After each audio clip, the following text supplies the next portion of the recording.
Turkana University was established in 2017. It is a constituent college of Masinde Muliro University. Turkana University has 3 schools.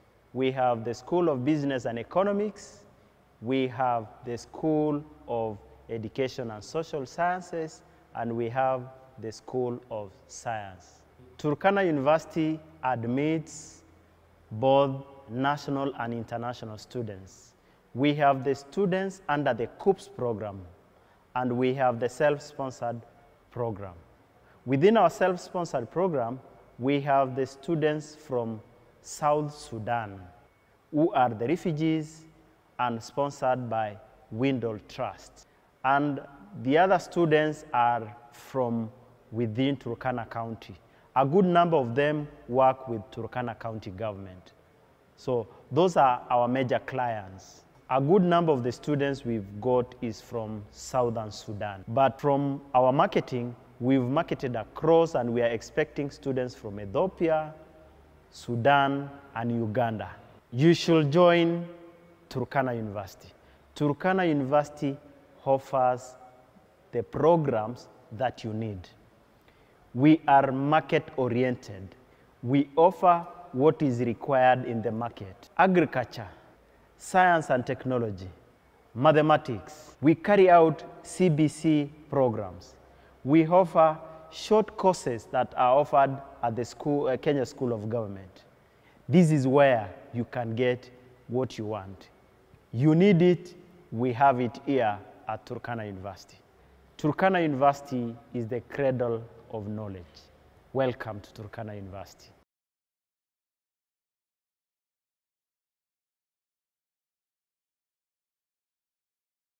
People, ladies and gentlemen, sitotaka kujua kama wase Lodwar wanakula mkate. If people love bread. And the bread that I'm talking about ni gani? Ni Sunbream. Sunbream premium bread. Na leo, me and my crew, we've decided to take a surprise, an impromptu visit to the shops and to the household. Alafu baadaye tuende kwa ofisi ya Sunbream, tusikie wase wa Sunbream wanasemaje. Umeget? But in the meantime, I'm in my house.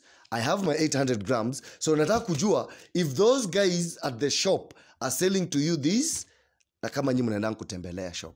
See you in a bit. Boom.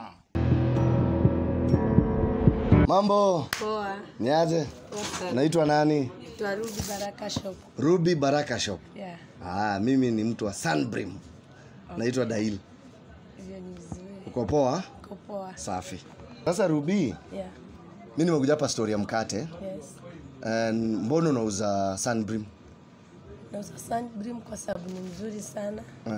Hata unapokula huwezi tamani kupaka blue band.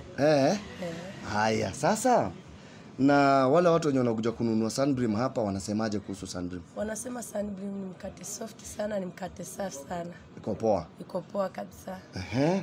Na wewe as a person venye watu wanakuambia ni mkate fiti na venye wewe unaiona, wewe unawezaje advice mtu mwenye hajai kula Sunbream, utamwambia nini? Na advice ya kuwa ajaribu kula Sunbream, atapenda sana kuliko hizo zingine. Zile zingine? Yeah.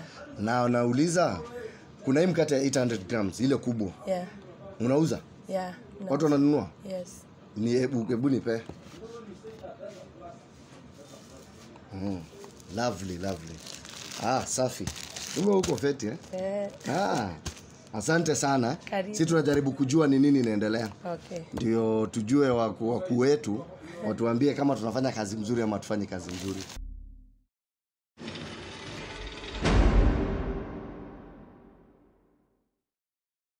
Mambo baba. Mambo poa. Majina? James Emase Kai. James Emase Kai. Yeah. Wewe ni supplier wa Sunbream. Supplier. Kampuni kubwa. Yes. Mna supply mkate? Mna supply mkate. Watu wanasemaje kuhusu Sunbream? Watu wanasema kampuni ni kubwa na imekuja juzi, imeoffer zingine yenye zilikuwa za kitambo. Okay. So mkate huwa tunapeleka mahali pote. Yeah. Kakuma, Sanlokcheri huwa tunafika. Okay. Sana hapa Lodwar hii kampuni imeongoza kwa sababu customer akihitaji mkate wakati wote huwa anapata kwa wakati saa hiyo. Yaani mtu akihitaji on time analetewa immediately. Yes. Alafu ma customers nayo pia huwa wanakula mikate ile fresh. Si atukubali mikate yetu ilale siku 2 ama 3. Ndio kwa sababu watu wanapenda. Kwa mimi kama supplier nimeenjoy kazi kulingana na product zetu ni safi. Pia inatujengea jina. So niko na sifa nzuri. Kabisa. So unasema watu Turkana wanapenda Sunbream. Kila mahali ukitembea ni Sunbream. Wanasema kama si tamu si Sunbream. Si Sunbream. Asante sana. Sasa inanipea morali pia nifanye kazi kwa hiyo kampuni. Asante sana. Nashukuru. Na hayo tu. Tunajaribu kuangalia venye mnafanya kazi. Tutaendelea kufanya. Asante. Sasa tumepata shopkeeper, tumepata driver. Now we want to invade space yao ma directors na ma CEO wa Sunbream. Tujue wanasemaje kuhusu hii mkate.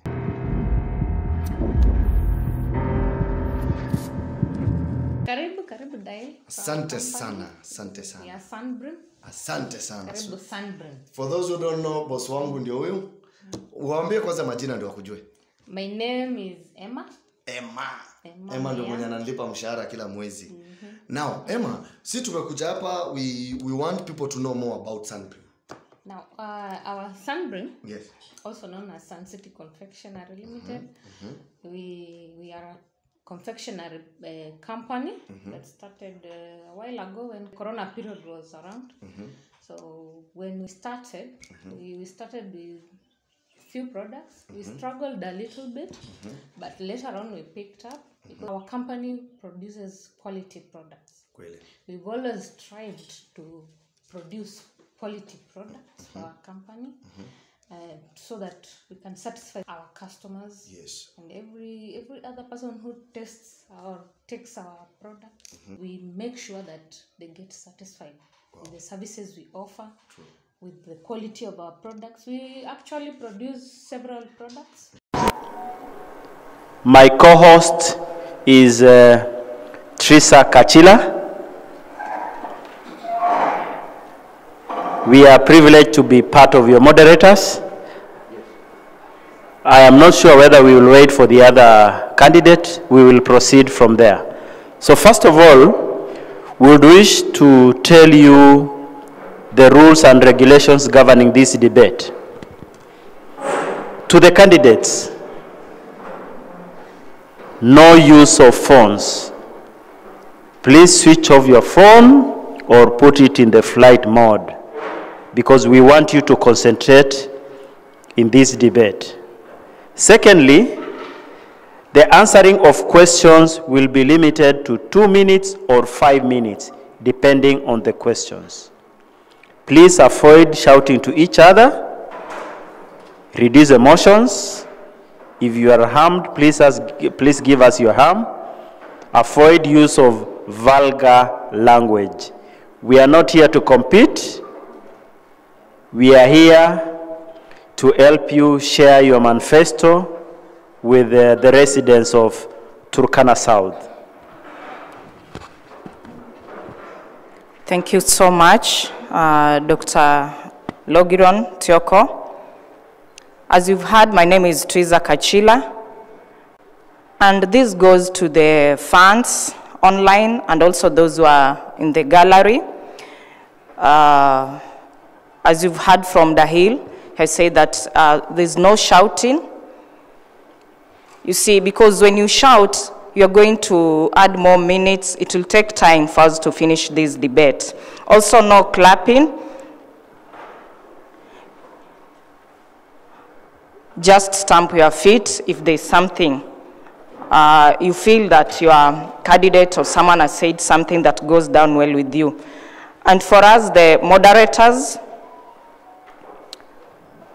we wish to know that we are non-partisan, and our questions, as much as you'd want to believe that maybe you are partisan or you are biased, but our questions are just for the candidates so that they can explain themselves and sell or market their agenda to our people. So maybe if I just go straight, to the interview so that we may start. The candidates who are before us are from Turkana South, and they are here to debate and to market their agendas. So we'd like to start. The candidates, hope you have their microphones ready with you. Okay. Just confirm.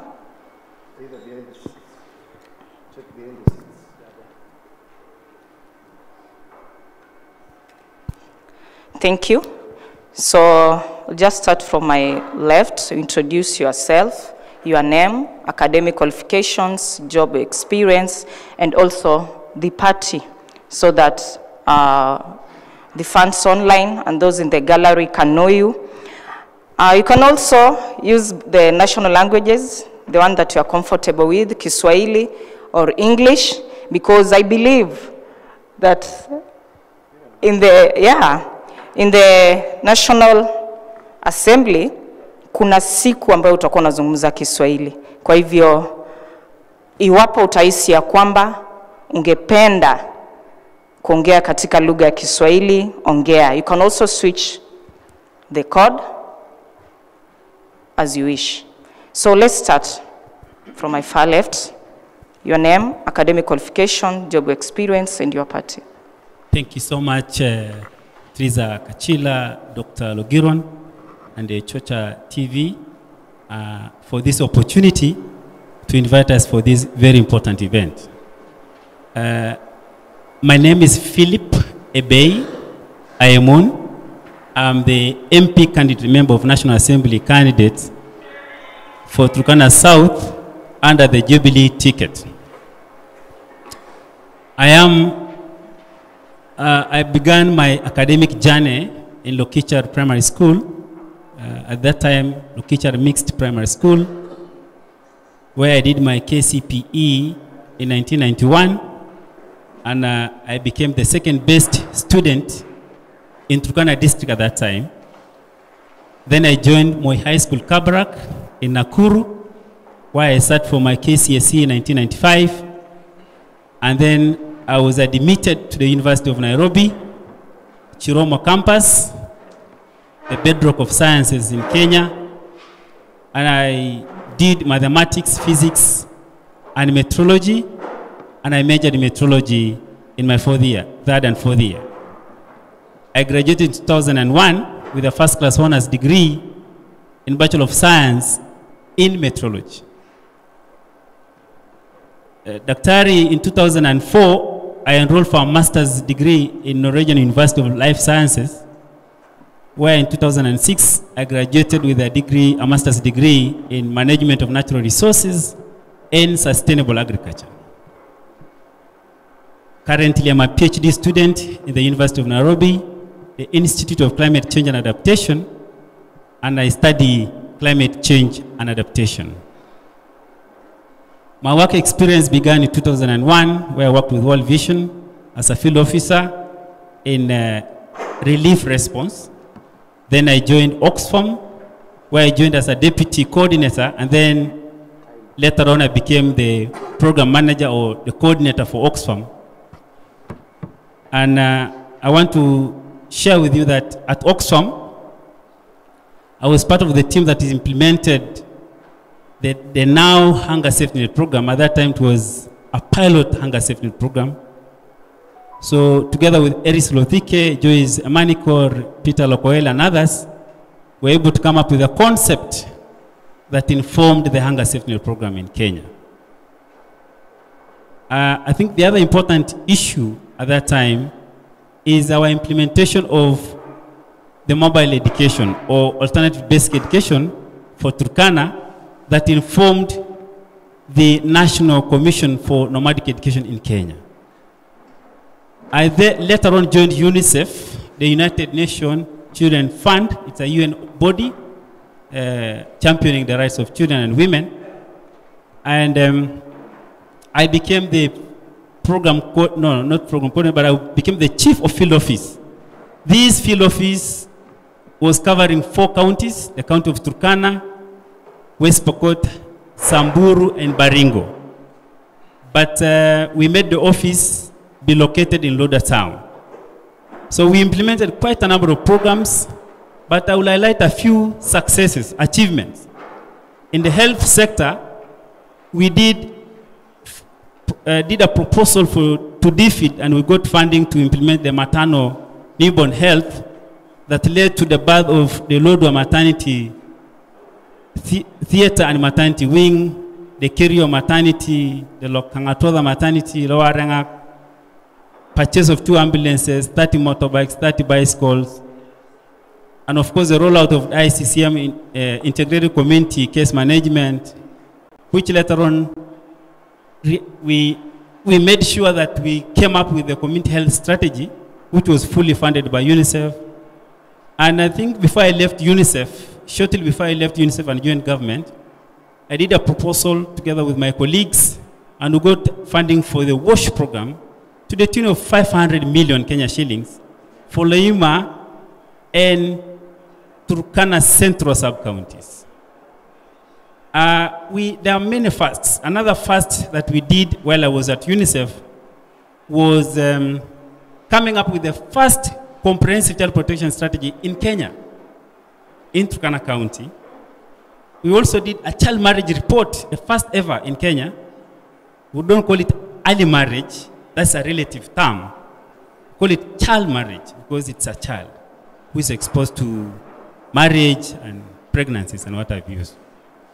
So I think we supported many programs in education. We reached out to all schools in Turkana, especially the boarding schools with boarding supplies, ECD supplies, and many others. We did WASH programs. In Turkana South, we did WASH programs in Sopel, Kimabur, Lokichar, Lorokon.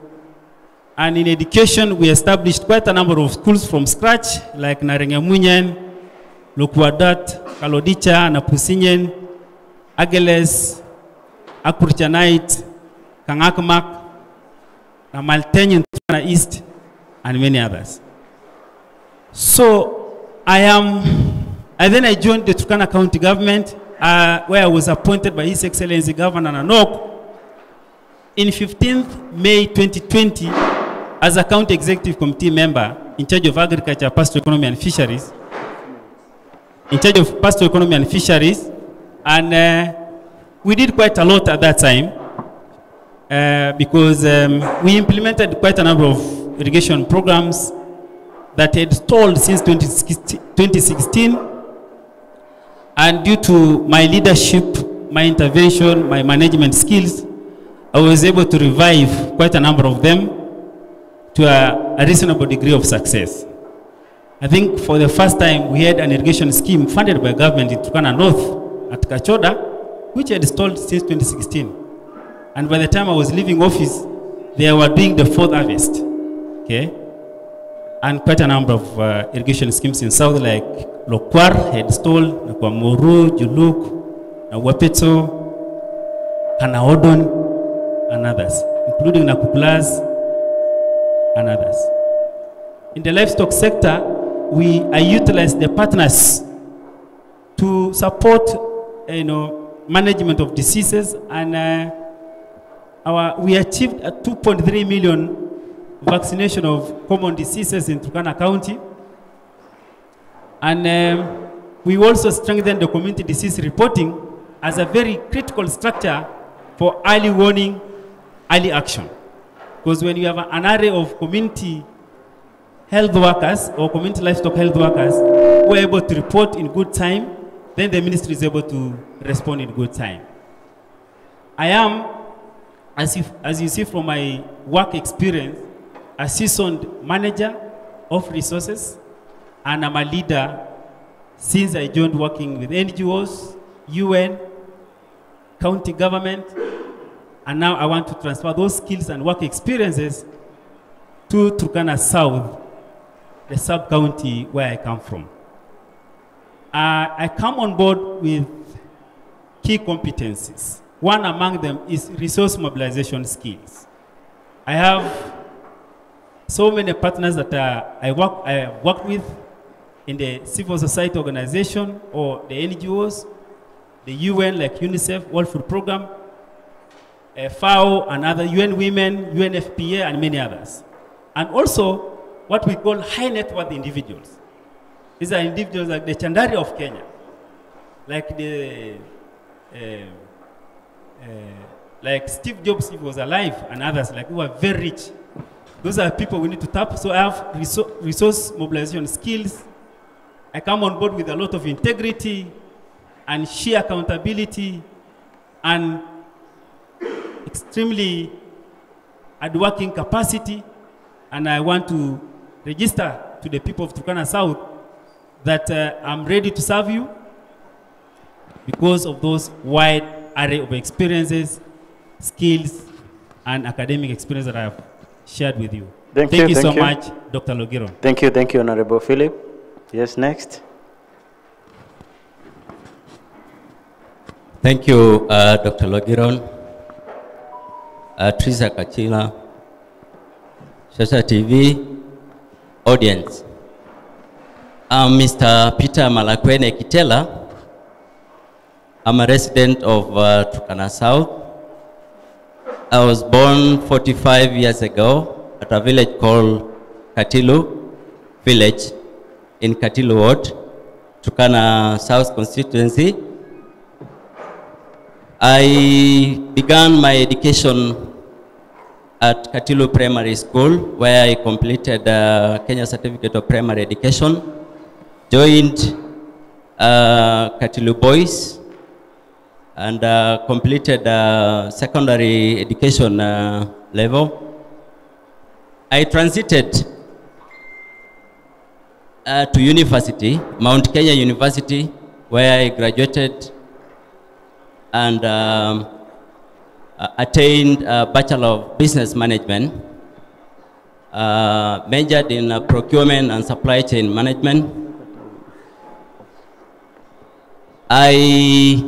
In terms of a career development, I began my career development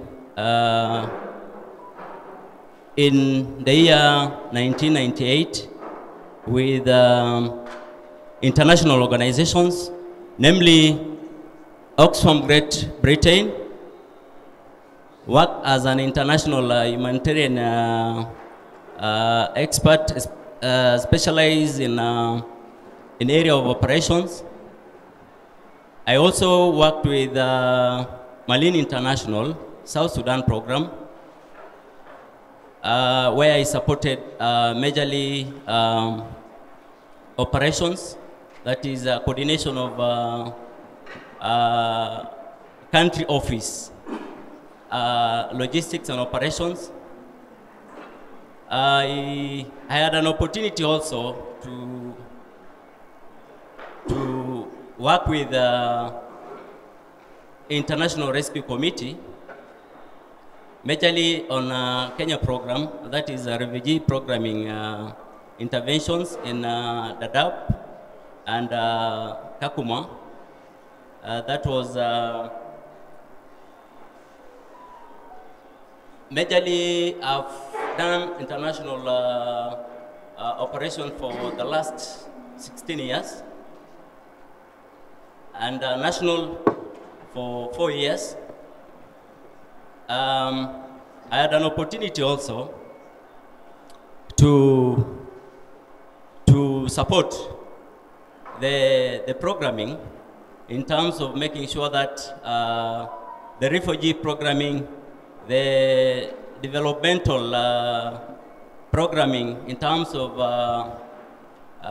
program activities were kind of articulated to ensure that the organizations that I was leading in terms of coordination of operations and programming attained their programming interventions. I have a first experience in international coordination and national coordination. That is majorly on programming activities. I've also had an opportunity, majorly to give a support in terms of mentoring, in terms of coordination, in terms of budgeting. So I feel privileged and honored that I have the capacity to share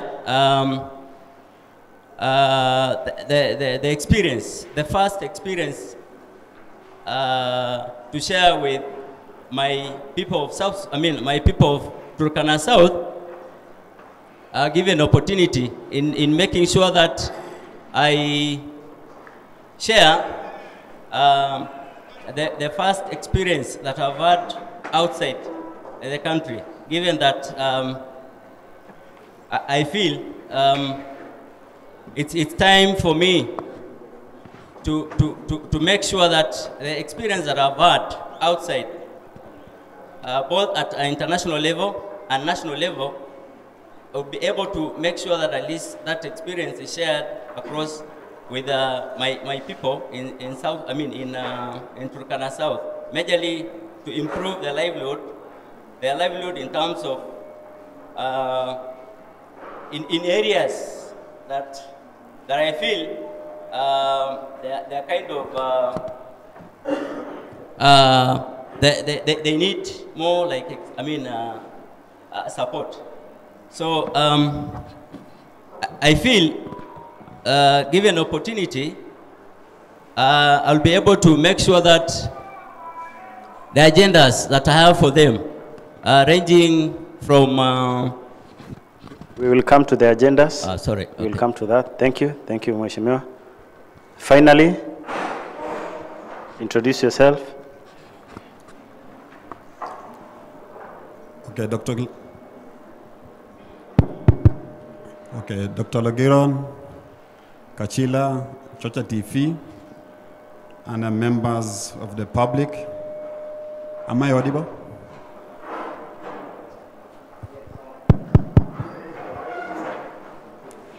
Okay, this is Dr. Rico John Amoit, a resident of Turkana South. I went to Lokichar Primary School, finished KCPE in 1994, joined Lodwar High School for my KCSD examination level. Then later on, joined Moi University to pursue Bachelor of Management, Finance and Banking option. That was in 2008. In 2012, I graduated from University of Nairobi, where I did my Master of Business Administration in Finance. And then again, I went to Moi University to pursue my doctorate, which I graduated in 2020, specialization in finance.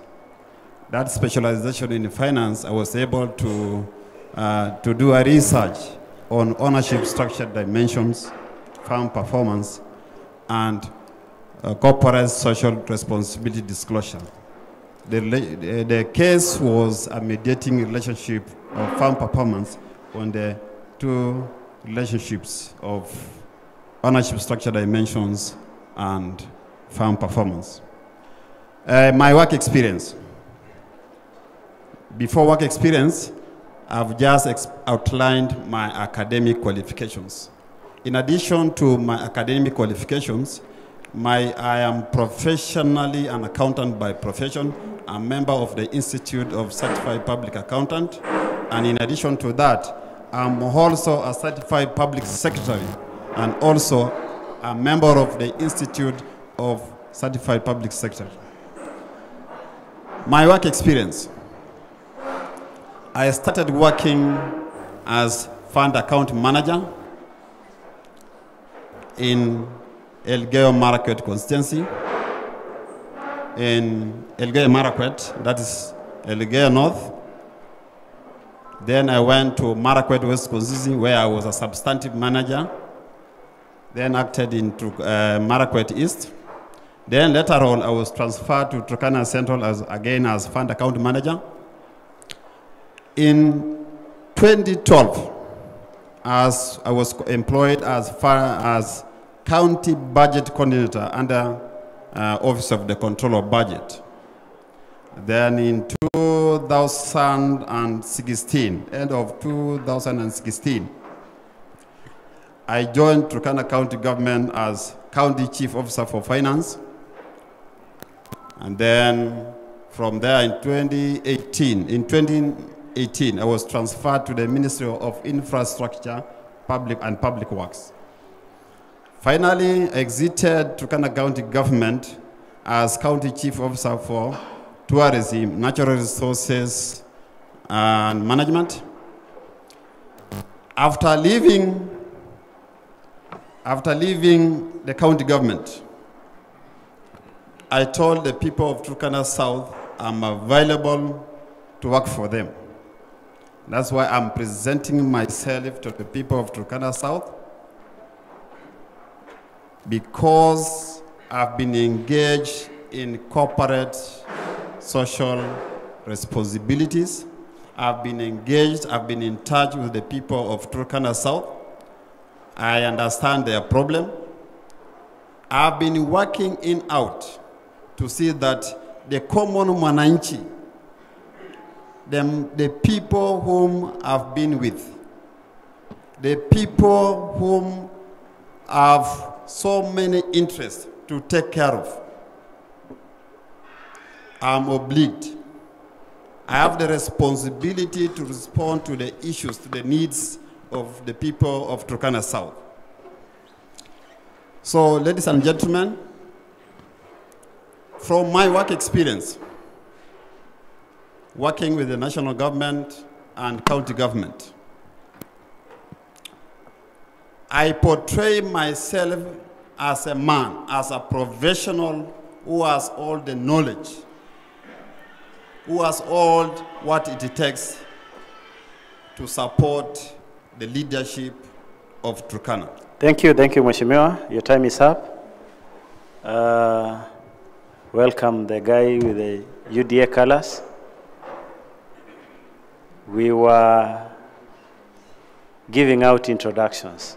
Please tell us who you are, your party, though, Ariko, I thought, did you say your party?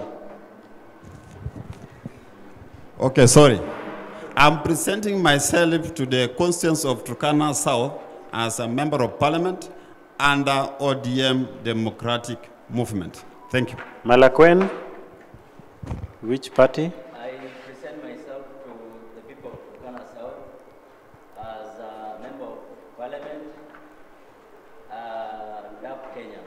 DAP Kenya. What is DAP in full? It's a Democratic Action Party of Kenya. Very well. Back to you, Honorable. Tell us your name, your academic qualifications, your job experience, and your party. Okay. I'm Justus Elim. Is he audible? Back there? I'm Justus Elim Lopeyok, a.k.a. Aqualata.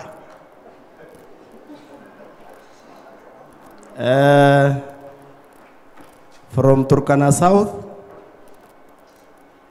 fighting as a member of parliament for Turkana South. I'm a degree holder, agricultural education and extension.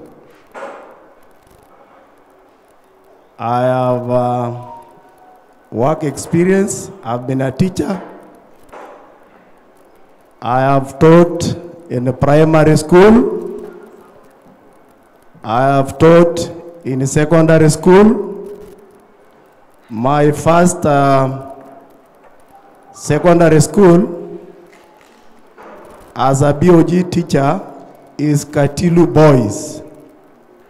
So I taught in Katilu Boys for 7 years before I opened a school, a new school called Kaptir Mixed Secondary School.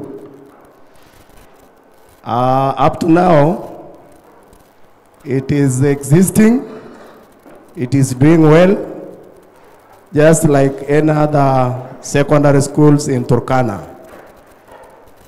We have produced many students who have joined many institutions in Kenya.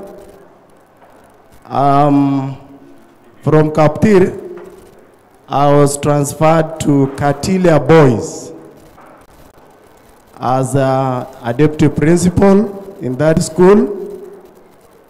Then recently, this year, I was again transferred to Kalemorok Mixed Day Secondary School. And that is where I left the profession of teaching as a teacher. I have been doing agricultural works. When I was a teacher in Katil Boys, we were doing corporate work with our mission at Nakwamuru. We did irrigation scheme. We opened an irrigation scheme at Nakwamuru. We had one at Kapelibok. We had another one at Juluk. And I was like doing supervisory work because I was well conversant with agricultural activities. In fact, I was doing survey work. So I was the one who did infrastructure work in Kapelibok irrigation scheme under the management of Father John O'Callaghan. And by that time, we had enough food in that region because we had our own people doing what it pertains our people.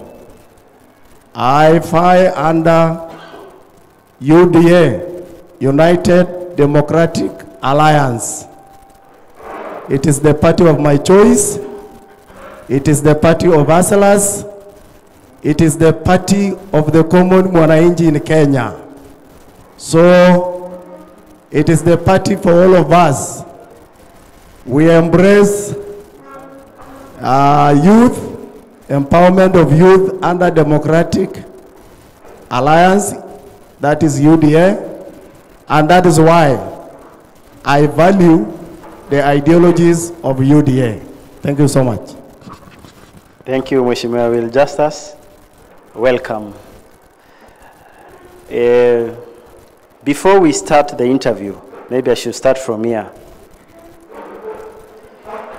The online family and the audience would wish to know the following. 1, your permanent residence in Turkana South. When they want to find you, where will they find you in Turkana South? Where you are based, where your household is. 2, how many MCAs do you have in the 6 or 5 wards? How many Jubilee MCAs do you have as Mheshimiwa? Finally, how well do you know Turkana South in terms of how many voters and the geographical location? We start from you, Honorable Philip Bay.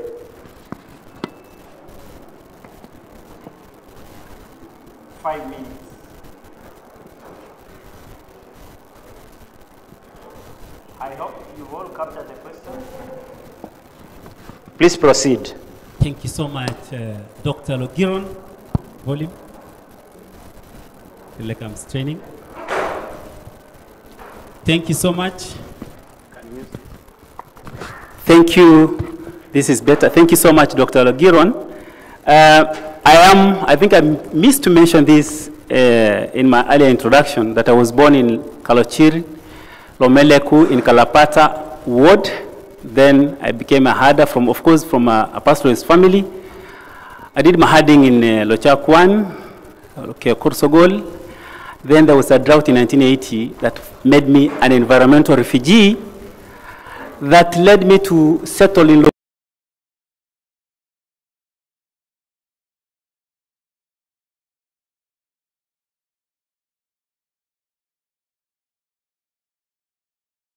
How many Jubilee MCS? We have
silence.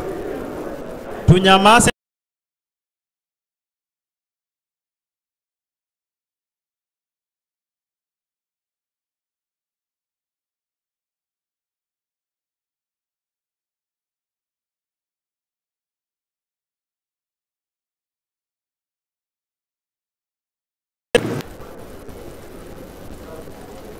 So in terms of the geographical understanding of Turkana South,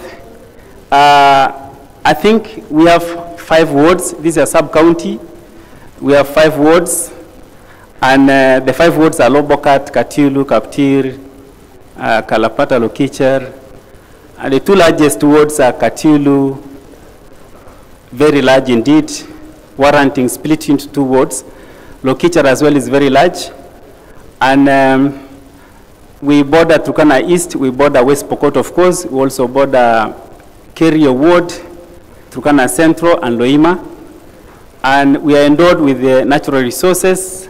We have the only gazetted National Game Reserve, South Turkana Game Reserve. And we have a resource, the Lake River Takwel is a huge resource in Turkana South. And we have the extractives as well in Turkana South. And we have also the livestock resources in Turkana South with the huge grazing resources in the Arrow Plains. And we are also thriving in terms of the business along the main highway from Kainuk all the way to Lochua area. There are a lot of businesses. And I think it is also good to note, for purposes of understanding, that the worst performing ward in terms of the indicators is Kalapata. Kalapata is performing poorly in terms of the social indicators. And for purpose of the audience, the reason why Turkana South is a center of interest is because its social indicators in Turkana South are not performing well. Turkana South used to register one of the lowest global acute malnutrition.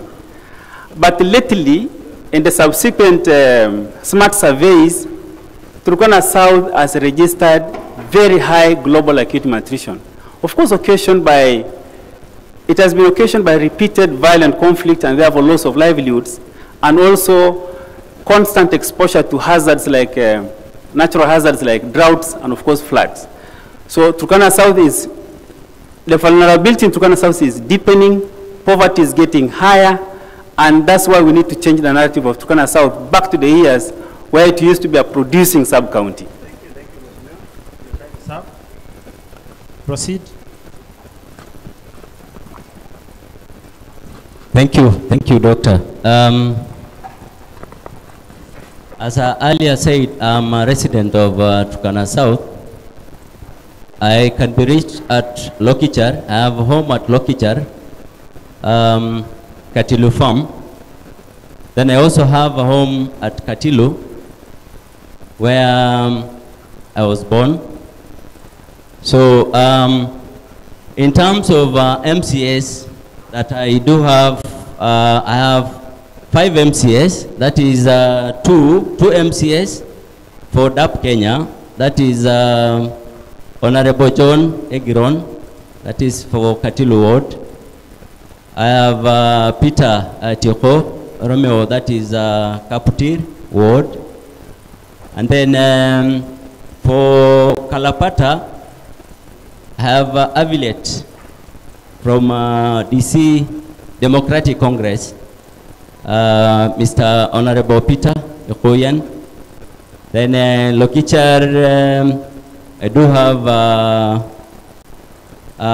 Mr. Korodi Puno. Then Lobokat Ward, we have Honorable Edonga. So in terms of voters, generally the population for Turkana South, it's 140,000, but registered voters, they are around 41,000,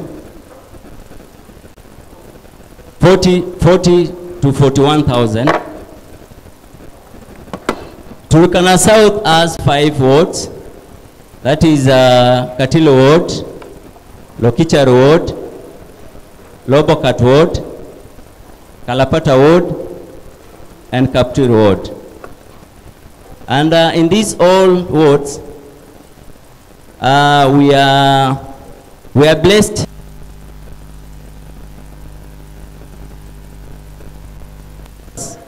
a lot of water along the river, Takwel River. We do have oil.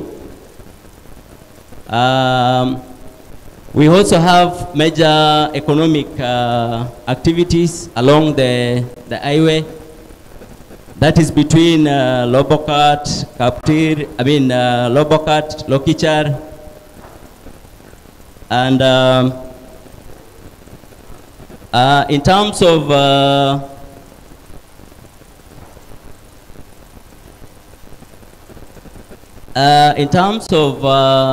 engagement, engaging the Turkana South population in terms of the social economic empowerment, I feel like we do have major activities that we feel there is more like we need to do in terms of empowerment. So I think basically that is what I can mention. Thank you. Thank you. Welcome, Mheshimiwa Will Justus.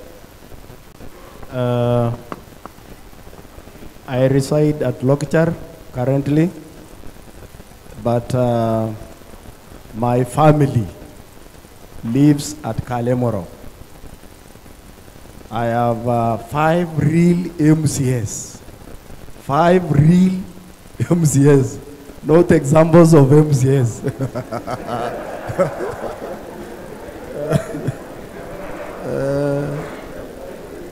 Lobokat, I have Mheshimiwa Samuel Aliwo Elimili, UDA,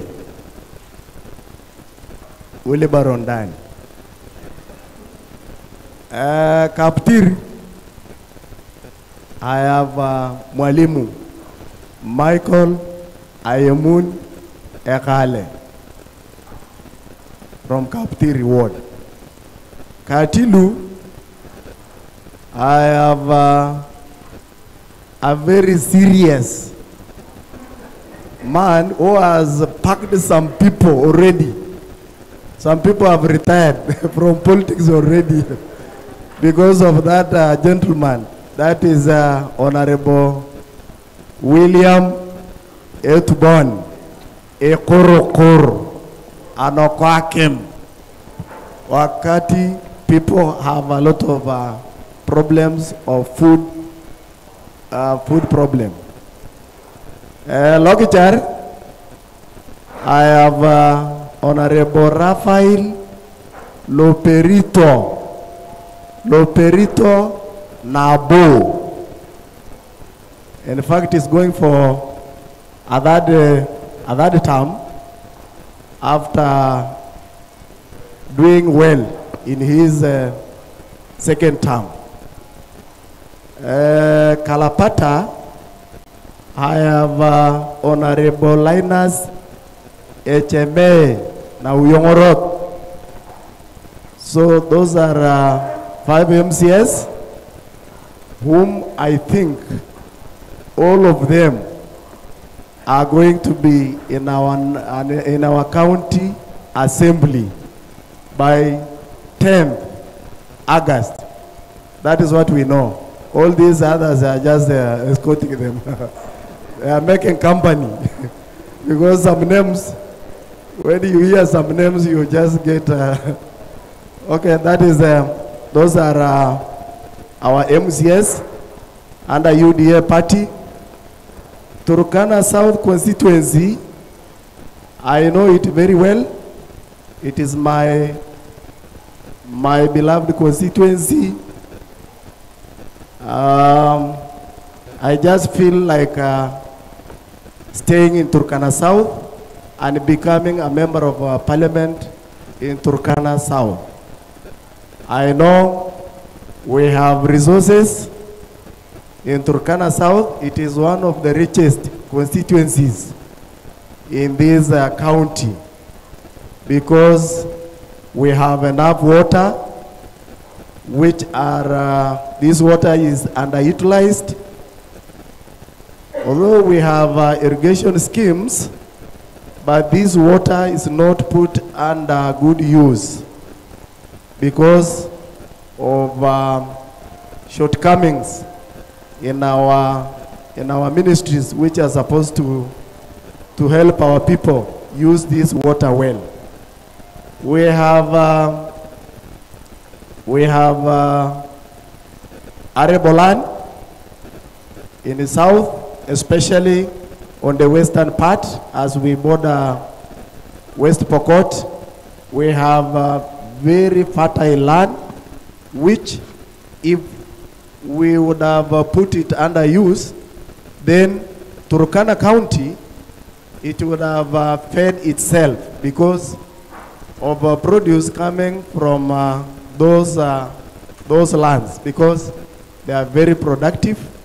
If they are put into use, then we will not have a problem of food insecure in this county. Your time is up, Mheshimiwa. Thank you.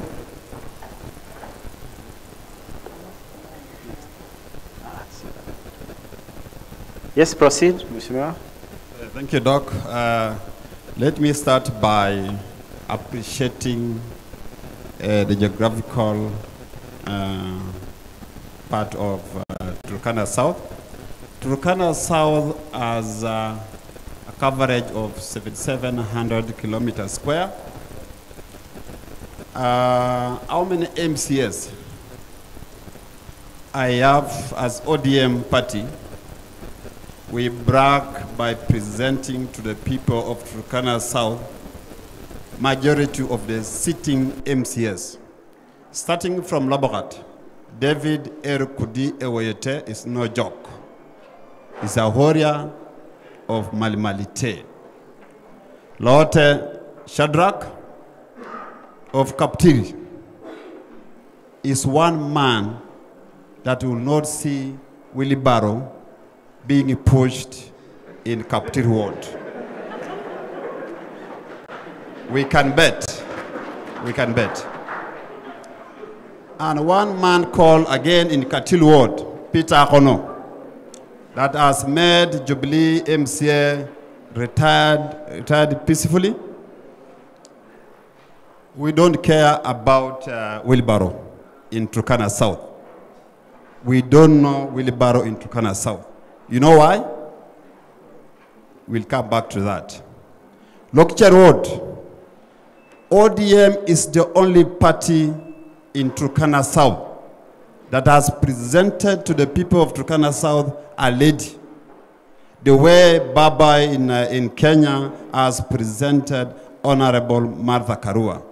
In our case, we are presenting Alice Nakawa. Kalapata Ward, Peter Edunglo Kutuni. One man, young, very slim, but when he bites, you will run away from Kalapata. You will forget Kalapata. Peter Edunglo Kutuni defeated our party ODM, defeated Jubilee with all the choppers. Lokutuni is going to be the MCA for Kalapata come August 9th. How do I understand? I'm a resident of Turkana South. Specifically, I reside in Lokichar and Nakale. I reside in the 2 wards. With me here, I have my lady, Nancy Ajele Nangorombi, in this hall. Are you there?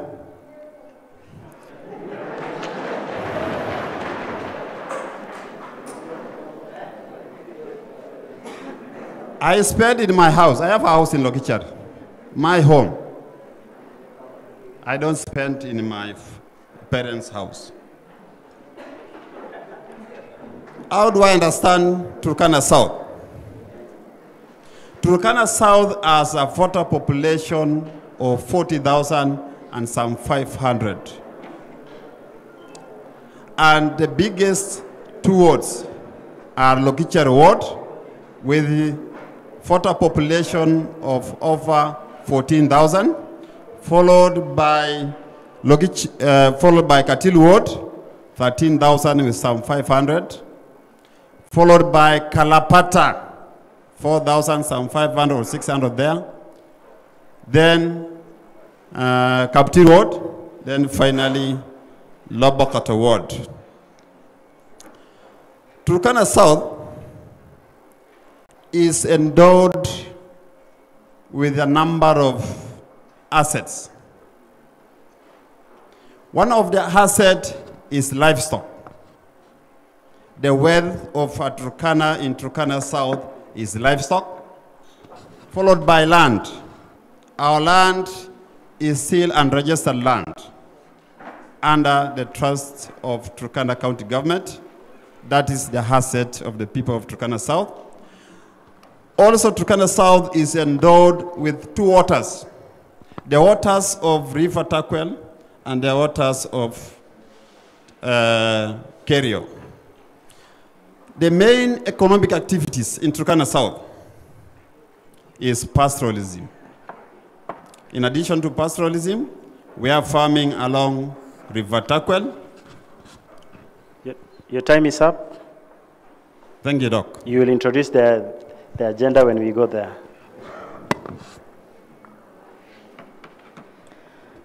Asante sana wagombea wa Turkana Kusini. Kwa sasa ningependa tuweze kuingia katika agenda.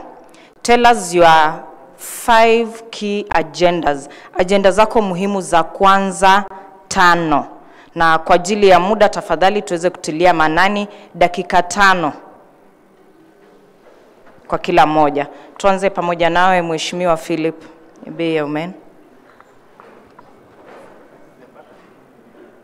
Okay, wacha tuanze na upande ule mwingine. Ko tayari? Thank you, Kachila. Sawa. The people of Turkana South, the motivation behind me presenting myself as a member, as a candidate for MP Turkana South is this. I feel about Turkana South. And being an MP, I have a responsibility as envisaged in the Constitution of Kenya 2010. The first responsibility that I need to execute is legislation.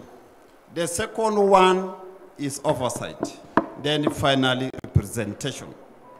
Under representation, this is where personally I need to tell the people of Turkana South, why do I have in my manifesto? what is this that is a promissory note to the people of Turkana South? Dr. Logiron, I wish to present my manifesto to you before I discuss it.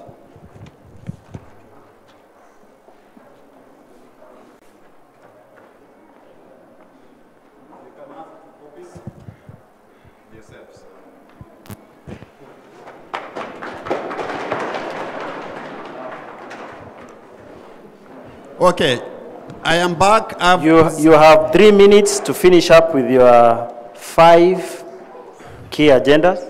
I presented the responsibility of a member of parliament as envisaged in the Constitution 2010. Under representation, I wish to present the following promissory notes to the people of Turkana South. The first one is education. The current challenges we are exposed to as citizens or community of Turkana South is this. We have done a lot of infrastructure projects. We have done a lot of schools in Turkana South without taking into consideration the teacher-people ratio. In this case, I wish to tell the people of Turkana South that I'm coming to improve the existing infrastructure of education. In addition to that, I'm presenting myself as one person who has so many networks in national government. In this case, I will lobby to see that the teacher ratio has been improved. That is working with the various stakeholders in charge of education. Secondly, I've been operating a foundation called Arico Foundation. Having gone through a number of challenges through my academic and professional life, I've been touched with how a Turkana child is going through in pursuance of education. In this regard, what I've done personally, I've given personal contribution as a way of giving back to the community. I've educated a number of students, majority of them now working in the county government, majority of them are doctors, engineers. If I wish to present one day, I will present a number of students, the 40 students I've sponsored and have finished schools, as a pilotherapist, a renowned pilotherapist in Turkana South.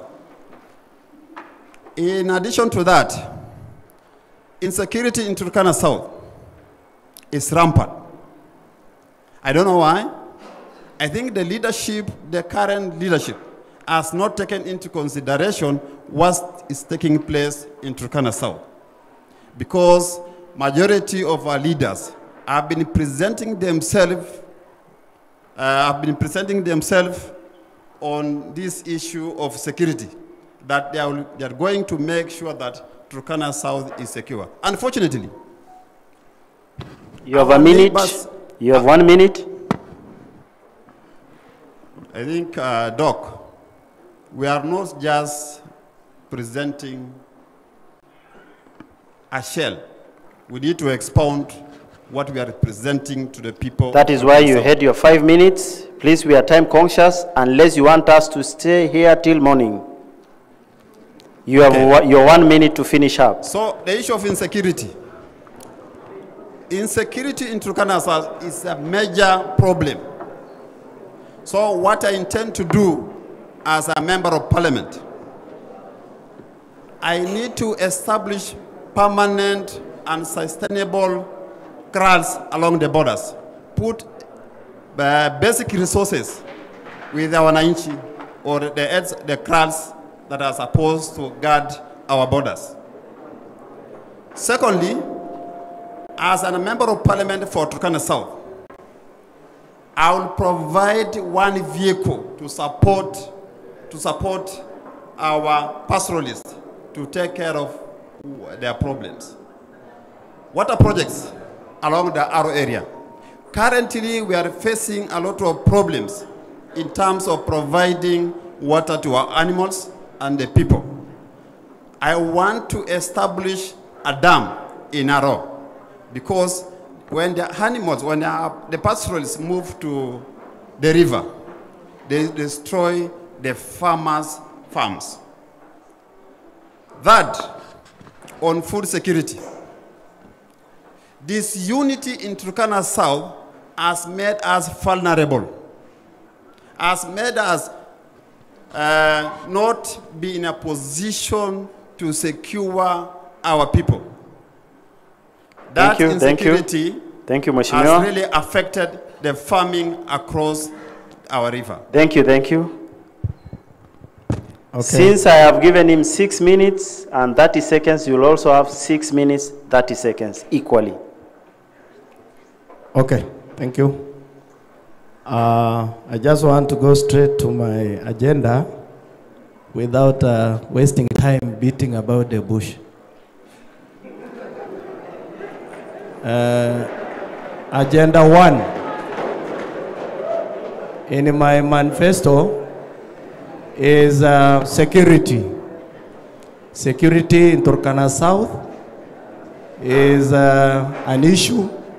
And when we do not have security, there is nothing we can do in terms of development. So we have to fix security first, then we develop those other sectors.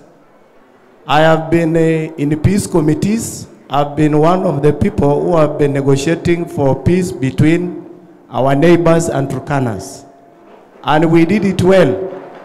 That is where we have enjoyed peace for the last 3 years.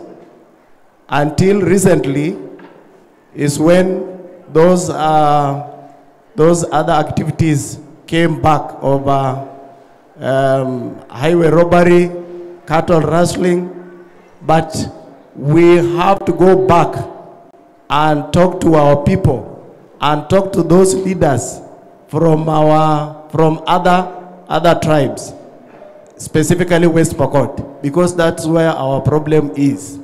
So when we fix peace and security, then development, the education we are talking about, the farming we are talking about, the agriculture we are talking about, the food security we are talking about, it will happen. But when we do not have security, we will do nothing. Even if we will pump a lot of money into our development activities, especially in insecurity-prone areas. So that is number 1, because I know where to fix in insecurity. It is just about peace. We negotiate for peace within ourselves and even our neighbors. Number 2 is about agriculture, and that is food security. We need to do something so that we produce enough food, enough for our people. Lobokat Ward and Kaptiri Ward are good soils, which when we can use these soils properly, then we will have enough food to feed the whole of Turkana County. Like now, we are in a production phase of oil. And many people are going to reside in Lokchar. Many people are going to come to Lokchar. And when they are there, we need to bring vegetables. We need to bring fruits. And we need to produce these items locally. Otherwise, we will be empowering other communities. And then we will be leaving our people to continue living in poverty. Otherwise, if we develop agriculture, if we mechanize agriculture, then we will produce what will feed our people and what will fetch us money, because we will have many people working in the pipeline, and we need to supply them with the vegetables so that our people get money. And that's what we are embracing in United Democratic Alliance, UDA. Number 3, education. As a teacher, I know what it pertains when it comes to education. I have gone through challenges attaining what I have. I did not attend some classes. I did not attend some, maybe, okay, when I joined secondary, I could not do well in Form 1 because there are some classes I skipped because of school fees. So as a teacher, I know what to do. We need to develop our TVETs. We need to train our people. We need to invest into training colleges. Like maybe in Turkana South, we have ROTTC. It is me who will finish that college, no another person. Because this other person, these other people, they are just doing business there in that ROTTC. Every time they put 20 million, but this 20 million, we can't see what this 20 million has done to ROTTC. So it is me who will do that. I will pump good money there. Then we will make sure this college is complete so that our boys and girls will go there to get some skills. Because we do not want to waste, to waste our people. 30 seconds. Now, another thing. I want to have a united Turkana South. I know some people are riding on clanism. Like some are saying they are fighting because they are Sonyokas. Some are saying they want to become a member of parliament because they are from Ngebelai and something like that. So that thing has brought a lot of division in Turkana South. So I want to unite all people in Turkana South, regardless of whether you are a Sonyokite or what. Because some people are riding on those. Thank you. Thank you, Mheshimiwa. Thank you, Mheshimiwa. Thank you so much. You have your 6 minutes to tell us your 5 key agendas.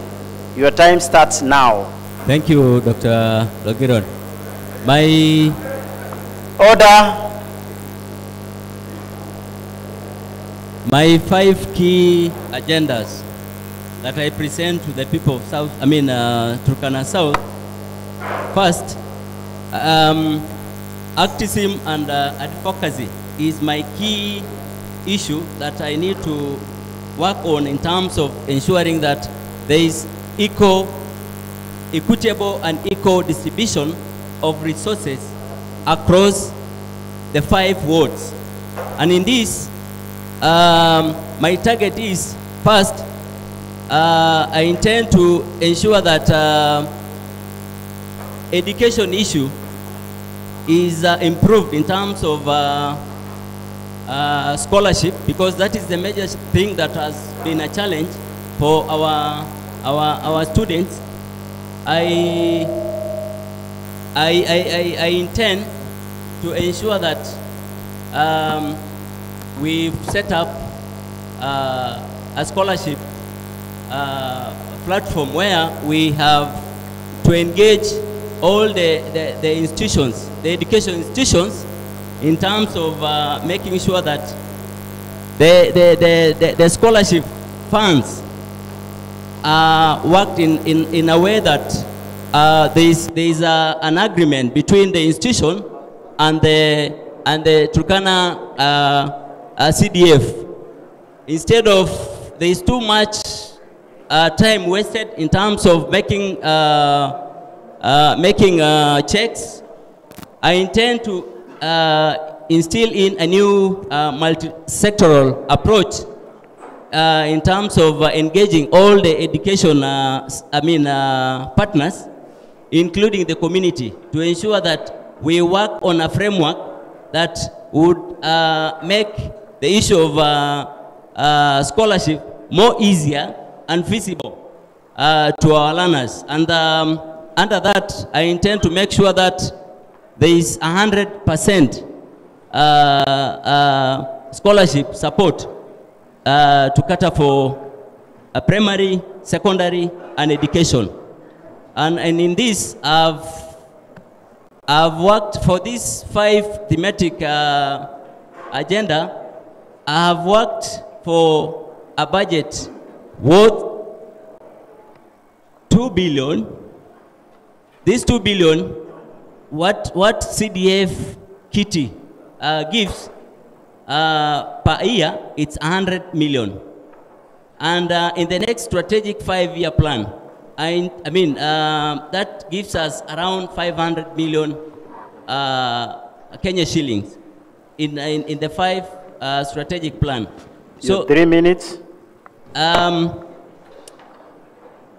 In terms of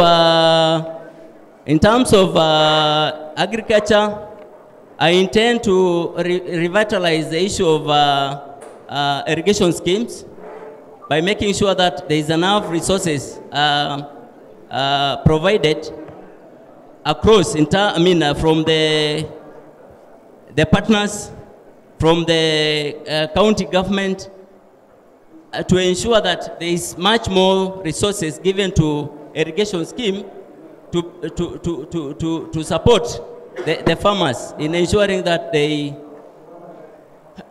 improve in terms of agroeconomic support. I also intend to make sure that in addressing the issue of agriculture, I intend to ensure that there is a farmers training, a nurturing training center that would be able to address the issue of trainings, the issue of farmers farmers program cross program initiative. In terms of food security, in terms of health, I intend to bring in a multi-sectoral approach by engaging health partners to support in terms of making sure that we provide radiology services to the people of Turkana South, because that has been a big challenge when you look at the issue of sourcing services from 1 minute. The county government referral hospital. I also intend in the same health program, I also intend to ensure that there is consideration in terms of mock services, because that has been a challenge. Whenever we lose our loved one, we incur a lot of cost in transporting them to the Turkana County Referral Hospital, which is a big a challenge. In terms of security, peace and security, I would like to work together with the national government and security actors to gain more from the multi-sectoral security surveillance approach from the local administrators. Thank you. Your time is up. Your time is up, Mheshimiwa. Honorable Ebe, you have 6 minutes. Your time starts now. Thank you, Dr. Logirwan. I will go straight to the point in terms of my 7-point agenda. If time allows, I will say the 7. If not, I will do the 5. First, as I said, we need to focus our interventions, our development agenda, based on evidence that's available or risks that are affecting our people. As I said earlier, there is acute or severe acute malnutrition in Turkana South, or there is a rising trend in terms of the global presentation of the global acute malnutrition in Turkana South. Therefore, my case is to first focus on food security and livelihoods. And these two issues come on board, or 3 issues. One is to ensure that we re-energize the agriculture along River Takwel. We bring a lot of effort in terms of investment, not within government, yes, from national government, yes, from the county government, because we are going to partner with the county government, but also attracting other investors, like the private sector and other organizations like World Food Program, FAO. You know, cattle irrigation scheme was initiated by FAO in the 70s, and they're still keen on ensuring there's food security in this region. This is a food insecure county, water stressed and water abuse, but there is an opportunity with River Takwel. there's a huge opportunity for us to produce enough food for the people of Turkana South with a surplus for their market. That is my conviction. Number two, we are endowed with livestock resources. As you know, this audience knows, there is a Kenya Defense Forces camp or installation that will be in the Aro area. We need to see how we can talk to Kenya Meat Commission to set up a satellite campus or a satellite factory in the Aro region for purposes of ensuring our animals are accessing a ready market. Number three, in terms of food security, is the apiculture. We are the Nkebotok of Turkana County. Nkebotok means the poor who are reliant on honey production. So you have a huge opportunity. In fact, for your information, the Nakwamaru honey is the best honey in Kenya. It has been taken for trials and testing in Germany. So we have a huge opportunity. We have a huge opportunity to turn around the economy of Turkana South using food security alone. Number three is utilizing the urban population along the main highway. The Kainuk, they are coming, the Kailemorok, Lokichar, and other centers that are coming up. And ensuring that each ward is investing, or we are trying to invest in women. My point is, we need to invest in women in terms of how we ensure that they're into business, and our youth are also interested in business, and they're doing self-employment. They're not just waiting for employment, they're doing self-employment. Okay, number two, in terms of my agenda, is to ensure that, of course, as I said earlier, why not? Why shouldn't we have an agricultural training center along River Takwa? Why not? We need to build capacity, especially the extension work for agricultural sector to thrive in Turkana South. Number two is education. Of course, as you know, education is the only equalizer. I'm seated here before you because of education.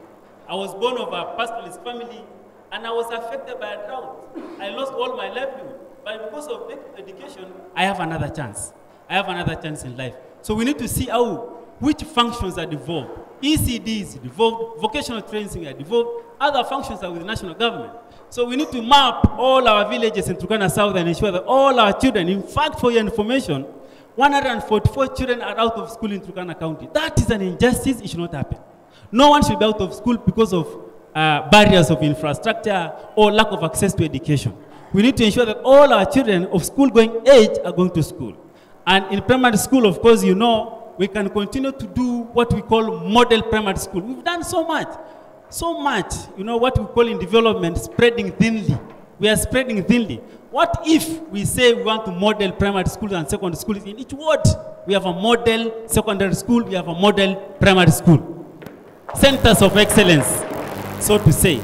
So that is one area that we need to focus on, especially so for our youth who are not... 1 minute. Number three is the water sector. Water sector for life, water for life access, reliable access to water to our livestock along migratory routes, and of course, having an urban water supply plan for Lokichar, for Kainuk, and other urban centers. Number four, is it four? Audience, is it 4?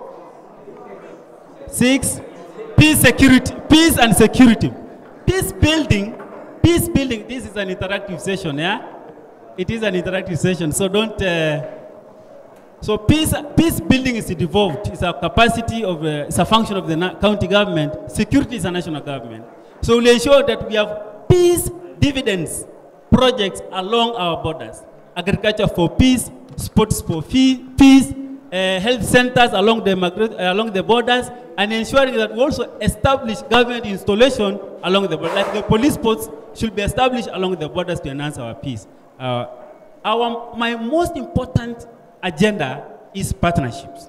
Even the SDG number 17 is partnerships for the goal. I have a wealth of experience. I have a lot of partners I can tap into so that they can invest in the social sectors, the food security sectors, and also...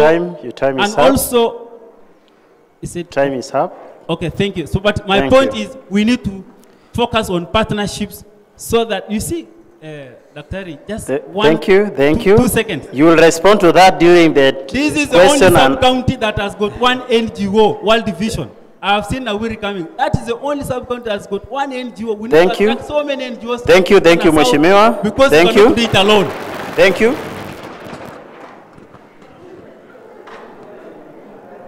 Thank you, Mheshimiwa. I hope you've shared your agendas.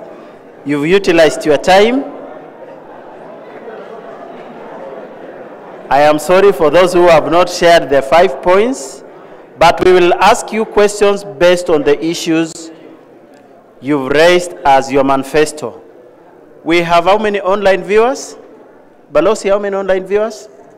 We have 420 people watching you, and I know the pages have been shared. Turkana South is watching you people. Now, we are sharing questions from the online family, then we will get back to the plenary. Where do we start the questions? Here or there? Make a decision. Katikati. Tuanzie wapi? Katikati. Mheshimiwa Malakwen Ekitela. You've said that I captured 3 issues. I captured advocacy on education, scholarship support, agriculture, health, and security. Were those the issues you mentioned? Anything left from the issues you mentioned? What do you think I did not capture? I captured all the issues you said. I will ask some questions and Kachila will ask some. You will have the privilege of answering them. Then after that, we will go to the plenary. From the background you gave us, you said you've worked with humanitarian organizations. Did you say that? Yes, I did. So that means you've never worked with government. Actually, on a development career, I've only worked for international organizations. Very well. Yeah. You've never worked with government. So when you talked of advocacy, that means you want to run an NGO.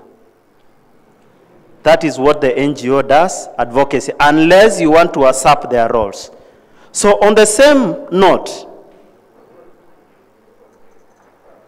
you've never been in Turkana South for all that long since you've been in Sudan and Kakuma. And I guess you've never voted in Turkana South. And if you voted, you will respond to that.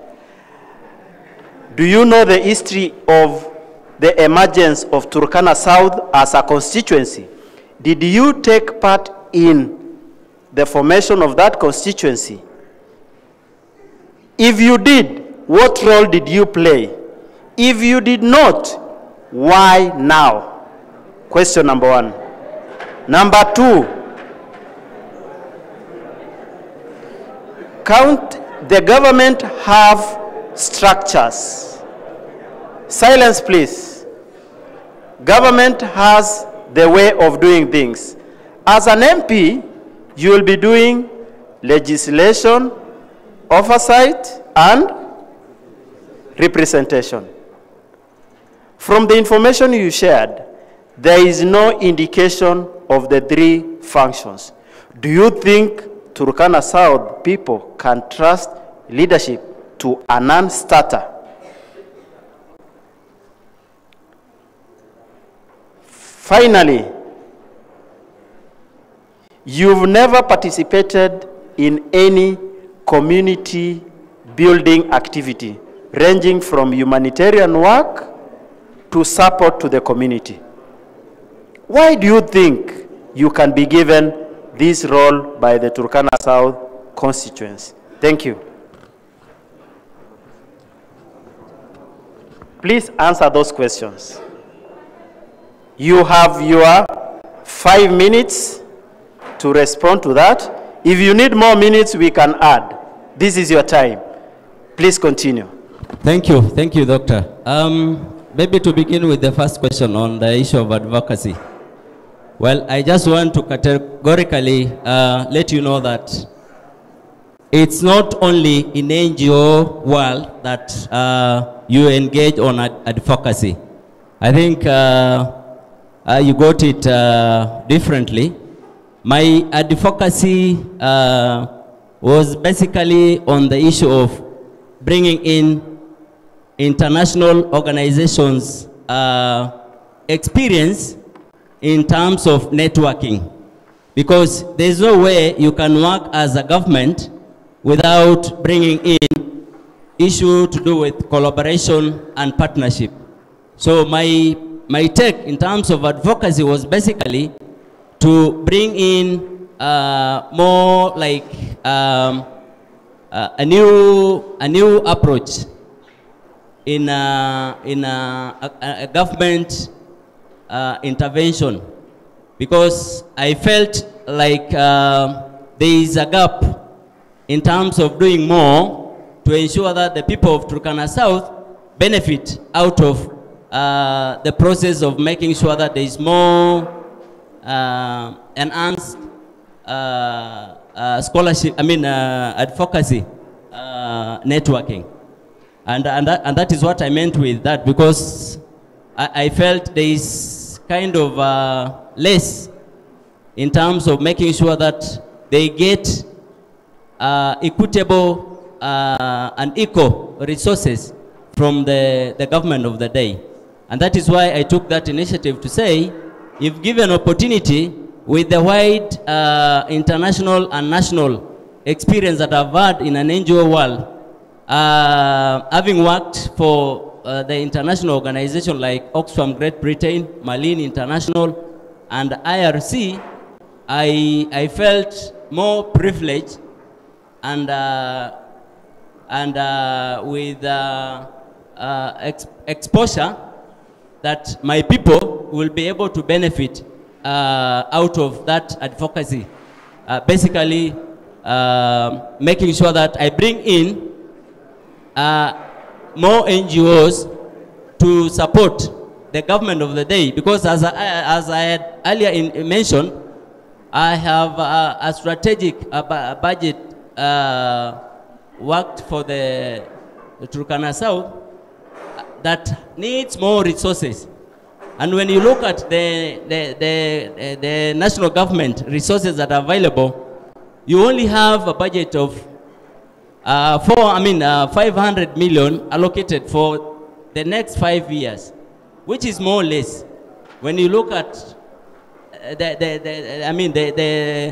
the issues that the people, the community need, there is more that it's needed. And for you to achieve this, you need to make sure that you've partners with international NGOs, UN, for you to get the deficit, to ensure that you've served the people with the needed support. In the second question, why do I feel that I can support the people of Turkana South, given that I've never worked for the government? I think leadership does not look at what profession have you acquired, or what areas have you worked on to provide the leadership. I feel it's more like it's more like fake, because in leadership you need to make sure that you make sure that you sell you make sure that there is more of representation, there is more of oversight, and of course the legislation and all this. There is no way you can you can only tap that experience from one one sector. I think it's something that that I feel need more of clarity on the issue of voting. Your time is up. Could you need some minutes? Just a minute. In terms of whether I voted in South Sudan, I mean in South Turkana South, or while I worked in South Sudan, let me tell you, I participated in voting. In the last 2017, I voted. And because that is my rightful take in terms of making sure that I exercise my constitutional right to ensure that I vote as a Kenyan to elect the leaders. So I voted as a voter of a registered voter of Turkana South. Thank you. Thank you. Where do you want us to go? To your right or to your left? To your left. Very well. Mheshimiwa Justus, you said you are famously known as Aqualata.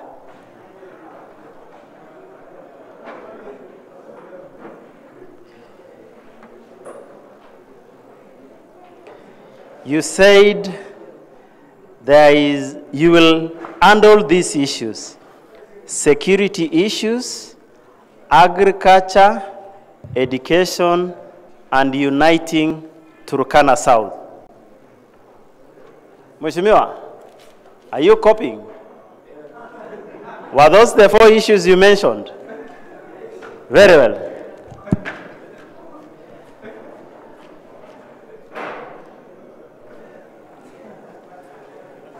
You already have permanent assistance or personal assistance.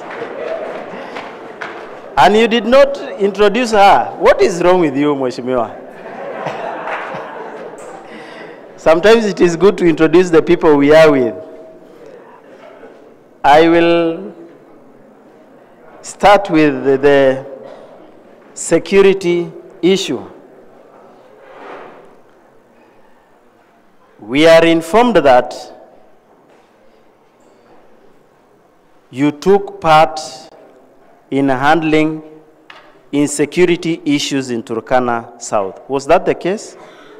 And we are being informed that while handling insecurity in Turkana South, you also precipitated insecurity. You took part in creating kraals, and these kraals are now becoming or recruiting boys as highway robbers. You'll help me handle that. I don't want to go to the nitty-gritties of insecurity. On education, while a principal or a head teacher at Kaptir Secondary, your boys decided to be blindfolded. There are also cases that you are forcibly transferred from those schools because of integrity. Why do you think Turkana South can have trust in you in pushing insecurity and education issues? Maybe you can answer those 2 questions. Okay. If I can add something on education, you talked about ROTTC. Being that I'm in the media, most youths in Turkana are not taking up teaching profession. And in the first government, the first county government, due to devolution, about 23 teachers resigned and went to the county. So how are you going to, apart from the infrastructure, constructing and finishing the construction of ROTTC. How are you going to make these youths to embrace teaching as a profession? And on the same issues on ROTTC, we are informed that you are the brains behind ROTTC while working with the current MP. Now that you are in the bottom-up approach, and the bottom-up approach is known by kusema na kutenga. This project has been a white elephant for close to 4 years after the launch. Do you think it is a continuity of kusema na kutenga? You have your 5 minutes. If you need to be added more, we will be privileged to do that. Thank you. Okay, thank you, Daktari. For the first question, I don't think that is what I was doing. Maybe that is another person, but not me. I love peace, and I am a peace ambassador. Because without peace, even if you try to make some cracks in peace, you will be a victim of insecurity.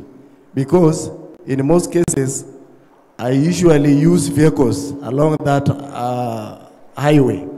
So, and you know, bandits will not spare even me when they get me in that vehicle.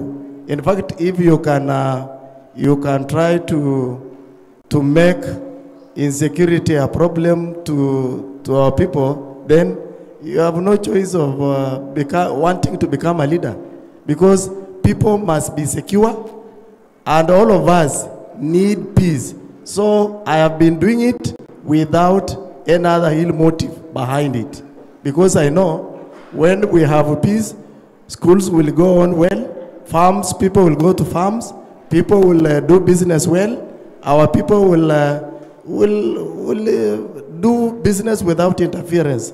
So saying that I was involved to create cracks into peace, that is a lie, and it is not true. When students became maybe whatever, either blind or something like that, but that time that is the time I was transferred to Katilia Boys High School, and that is 2020. I was transferred on February. So I had my other principal who took after me. So maybe that question I may not answer right now because I was not there. My time, there were no problems of that kind, and I left the school without any problem. And even in terms of performance, we were doing well. And I don't know which kind of integrity is this, because I don't believe if I was transferred because of integrity problem, and I'm not sure, and I don't know whether there was something like that. It is normal to be transferred, and people say sometimes a change is better, just like a rest. So when I'm transferred to another school, that is a teacher should work anywhere, and I'm rural-minded. Whether I was moved from Kaptir to Katilia, still if there is a child there, I was still comfortable, and I produced. We got a mini score of 4, and when I joined, it was 2. So creating a division of 2 points in a school of 2, it was an achievement. In fact, that transfer was like a blessing to those boys on that other end. ROTTC, okay, I know some people sometimes despise teaching.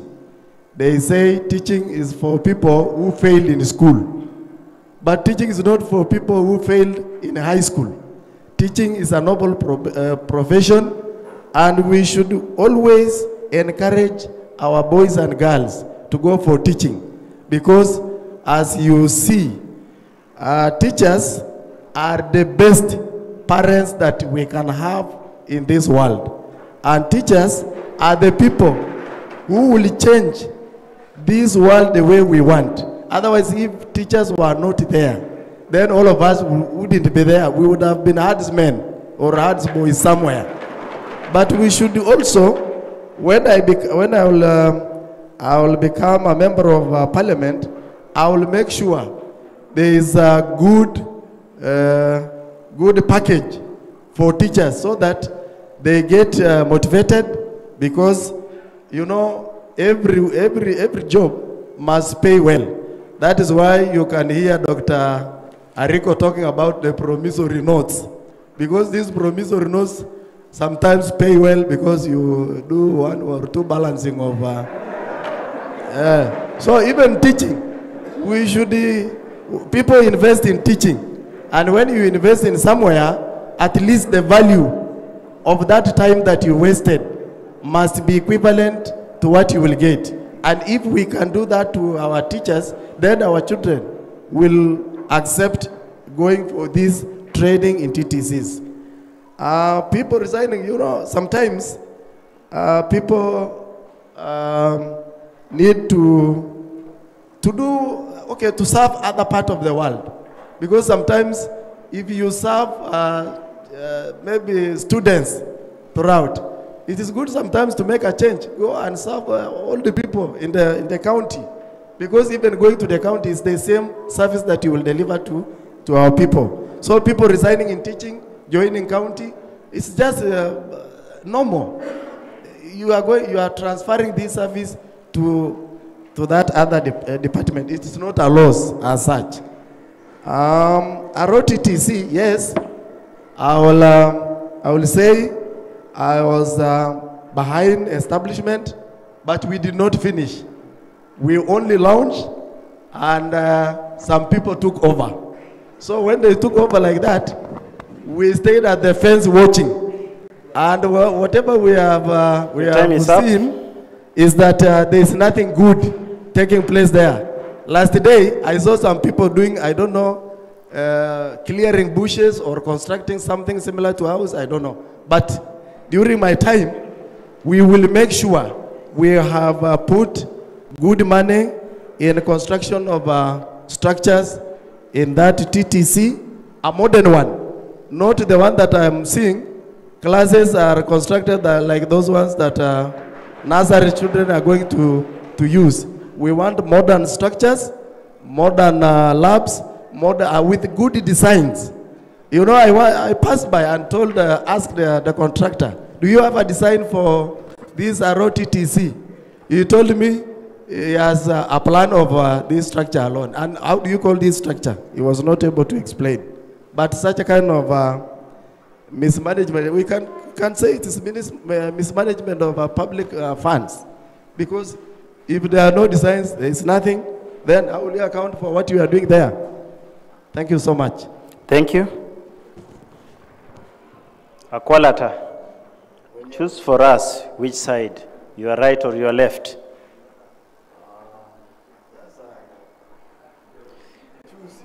No, I want you to choose. Malakwen chose you. Very well.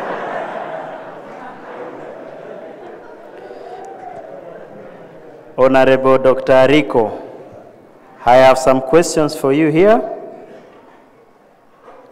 First of all, I captured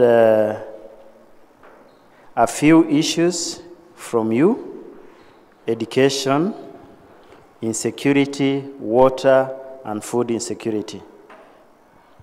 Let me start with education. In Turkana South, we have about 22.3%, that is 31% of school-going students actually attending school.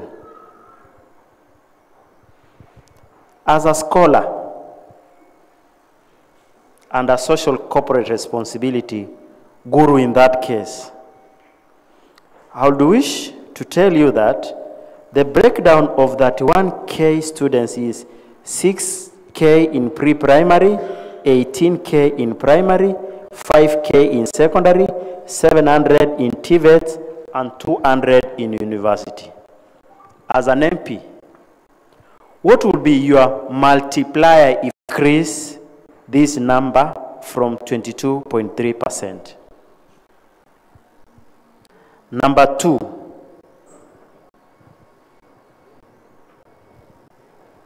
why politics, yet you have a PhD? What is so sweet in politics? Are you there? Are you going there because you are an accountant? You want to get something since you worked as a CDF manager sometimes? Number 3, you worked in county government as a county chief officer finance. Contractors loudly complained that you've been refusing to pay them. Is it that you are in the same bed with the contractor? Population can have trust on you. Number 3, the politics of Ngisonyoka and Ngibila. How do you plan to survive in that kind of politics? Finally, you talked of food insecurity. I want to refer to urban food insecurity.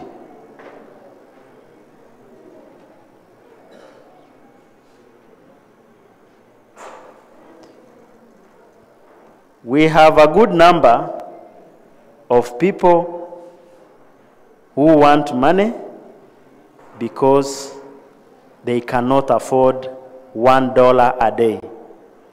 Did you wait till this time that you want to make your people food insecure? Thank you. You have your 5 minutes to respond to that.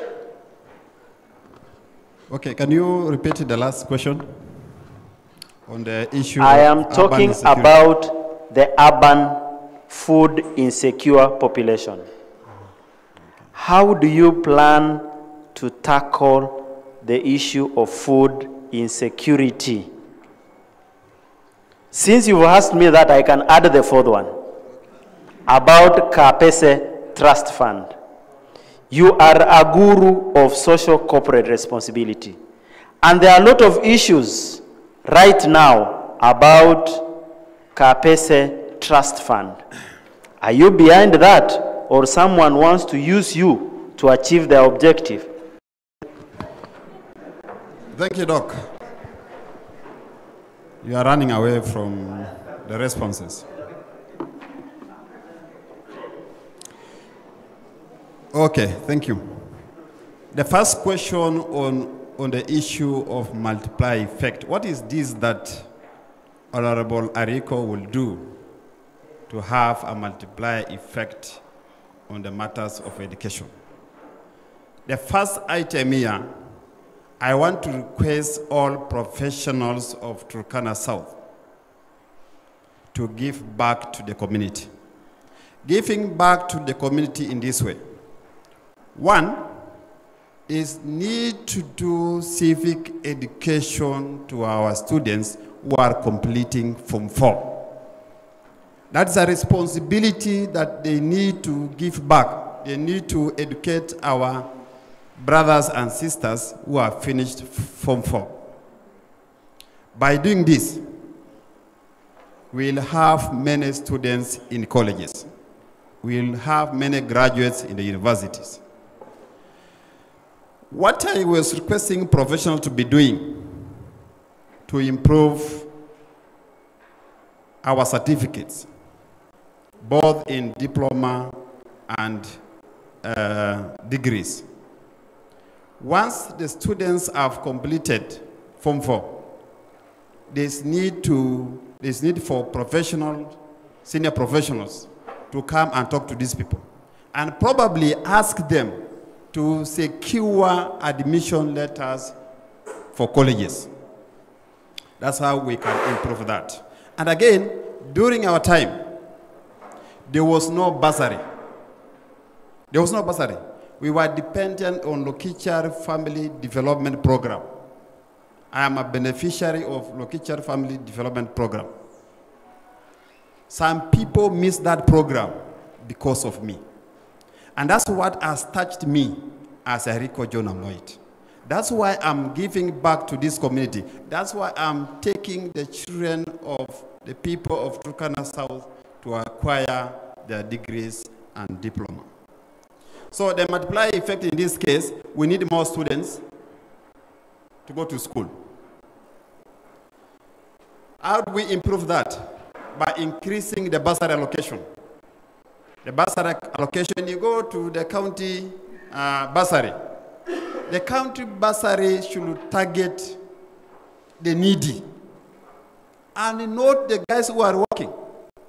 So when I was in CDF, money is being allocated at the locational level because I knew it is these members of the location who understand, who have the background of the peoples, of the kids of that particular area. That's one. Number two, there's a need to finance or to fund those students, the A students. The A students sometimes end up doing social sciences. Somebody gets an A instead of going to do medicine because of lack of money. So there is need for an MP for Turkana South. As an MP for Turkana South, I will make sure each of the wards, I have a guarantee of sponsoring fully at least 5 students in each of the wards. Fully sponsored. I happen to sponsor a kid of a mother who hanged herself in Kapese. I'm the one sponsoring that kid. Yet CDF is there. Another blind lady in Lokichar. Another blind lady. CDF is there, but they look at Ariko because of the history. If you want to know the good or bad, get the history of a man and not the intention they are presenting to the electorate. So it's about the past, the history of the candidates. Let's look at the history of the candidates, whether they are participating, they are practicing what they intend to do now.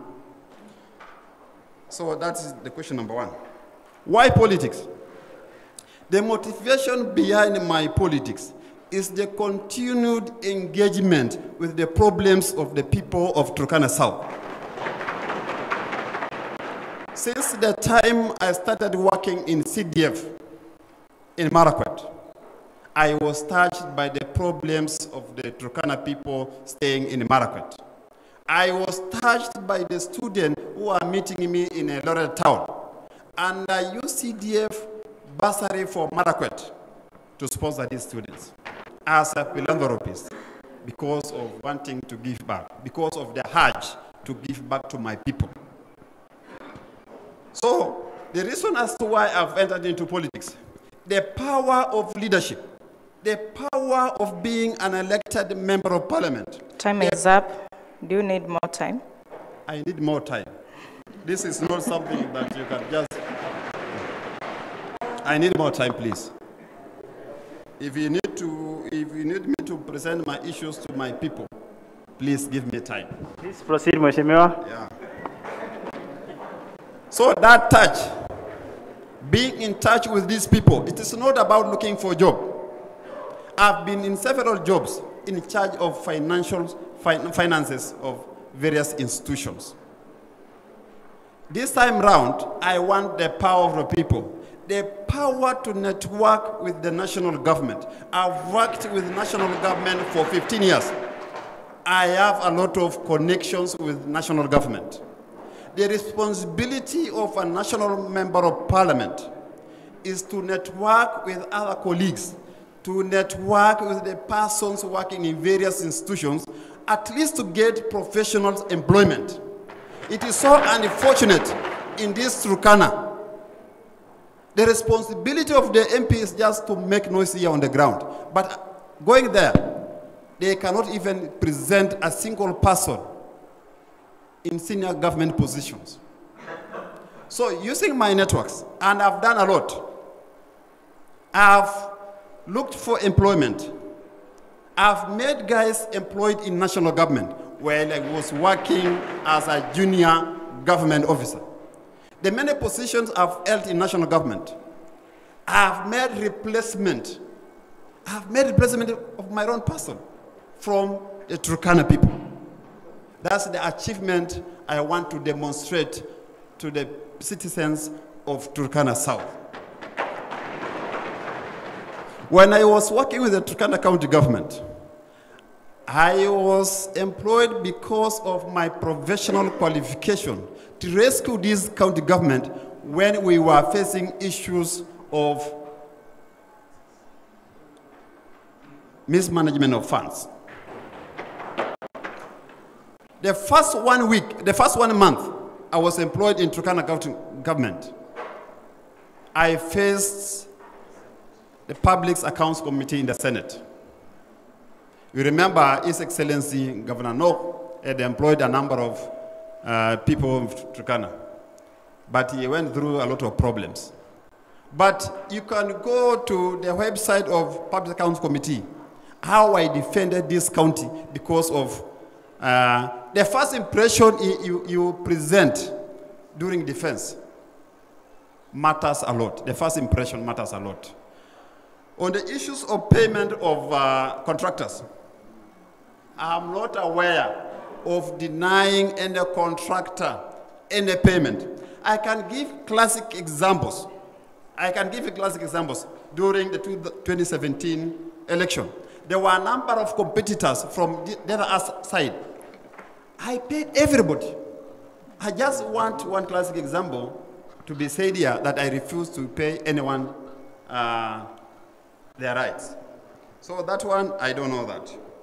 The issue of Nisonyoka and Ngibelai, the guys promoting this, proclaiming this in the eyes of the electorate, are the guys who do not have agenda for the people of Turkana South. Are the guys who do not have history in Turkana South. They don't have history.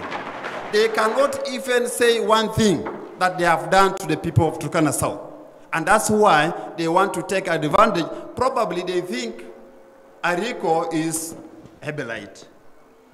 Forgetting that the intermarriages between Ibilai, all these tribes putting in Turkana, all the tribes are related in one way or another. You have 1 minute. But I wish them the best. 1 minute. It is so unfortunate for somebody who has education without education of the mind, without education of the heart, is no education.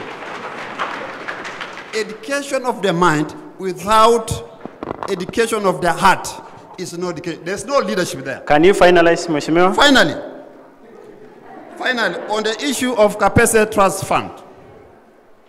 The Kapese Trust Fund is as a result of corporate social responsibility by Talo Company.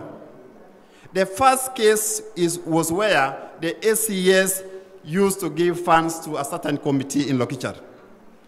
This committee used to undertake a number of projects in Turkana South. They used to pay bursaries.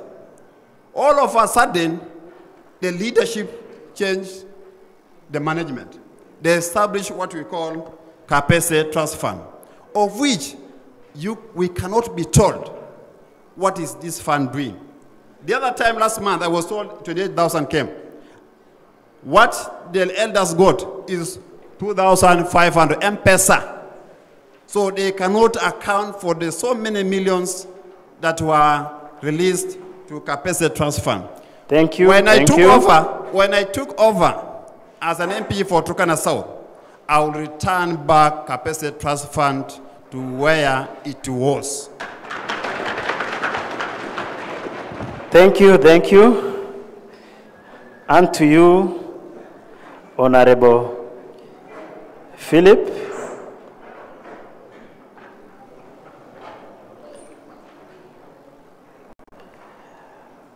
While at Oxfam, you handled WASH programs.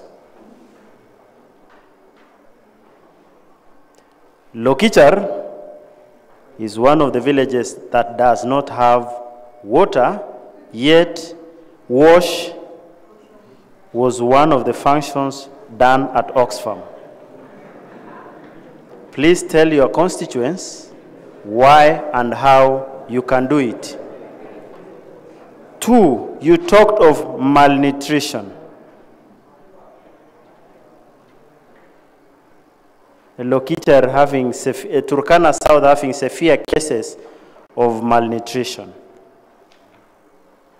Is it happening now, or it happened also your time while you were in Oxfam? Anger safety net. You said Turkana South has only one NGO. Do you think this program will be sustainable? Let's come to county government. Sustainability of HSNP and existence of non-governmental organizations in Turkana. What is your response to that? Turkana County Government, or before we go to Turkana County Government,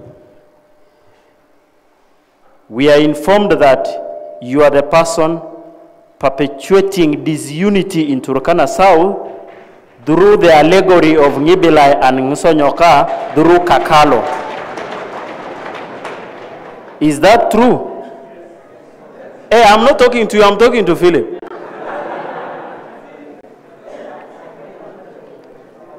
Number 2, it is alleged that you are Lomenen's project to hide the ills from the CDF projects to the Talo and other projects to county government. During your handover, I'm told you did it alone without involving other people. Is that your kind of leadership?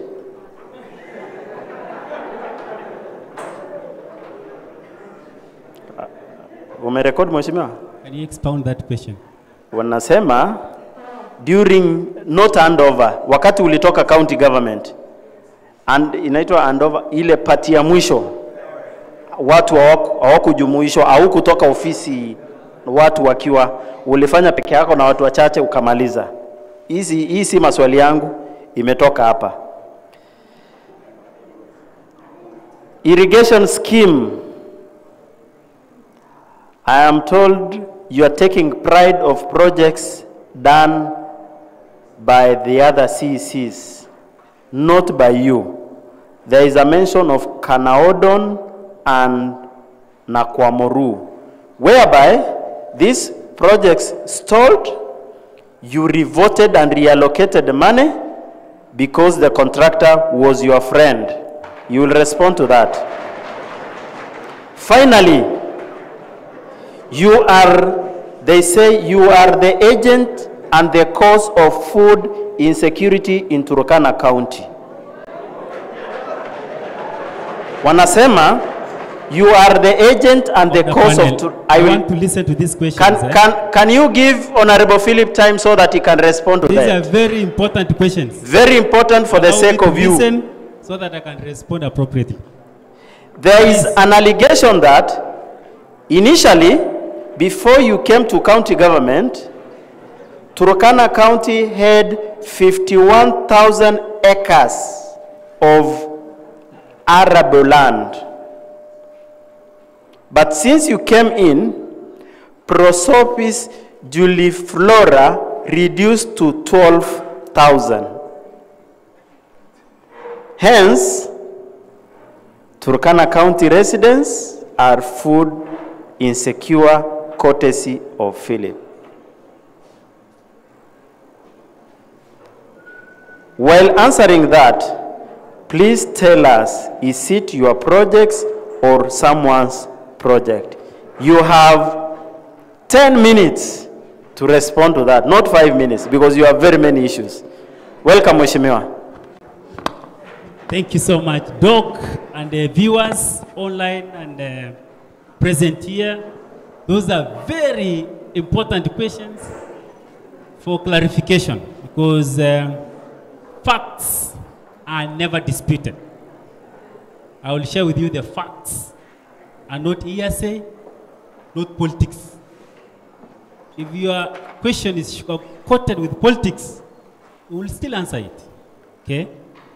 So, the history of Oxfam in Turkana County, Oxfam was a Turkana North program. Turkana North District. Later on, when I joined, we moved to Turkana West. We only came to Turkana Central and Loima when there was a challenge in food distribution between World Food Program and Kenya Red Cross or something like that. So Oxfam was invited to come and distribute food in Turkana Central and Turkana Loima. We never had programs of wash interventions, rather, in Turkana South, Turkana East. The only programs we had in Turkana East and South were mobile schools. That is for record. That is for what? You can do a fact check. Number two, and the question was, Lokichara has no water views, but when I joined UNICEF, we solarized the borehole, isn't it? We did a borehole in Kimabur and solarized it, isn't it? We dug a borehole in Sopel. It is flowing, it's a high-yielding borehole in Sopel and solarized it, isn't it? So you sugarcoat it with politics, I give you facts, okay? Number two, and the part two of that question was how and what can you do? What can I do? I told you earlier during my earlier remarks that I have a plan, and I think I began this plan when I was in UNICEF, to have an urban water supply strategy for our towns. Urban water supply strategy. Lokichar is a rapidly growing town because of the economic activities around Lokichar, isn't it? Because of the oil, and it's also a sub-county headquarter. Therefore, we need to see how we can have an expanding water provision or a plan where water is able to accommodate the rising population in Lokichar. And of course, you know, water is a devolved function. So this is a function of county government. I treat county government as a critical stakeholder in my administration when I assume office. I have to work with the county government. That's why I am advocating and campaigning for Honorable C.S. Munez to assume office so that I don't have struggles that Lomenen suffered when there was an ODM governor.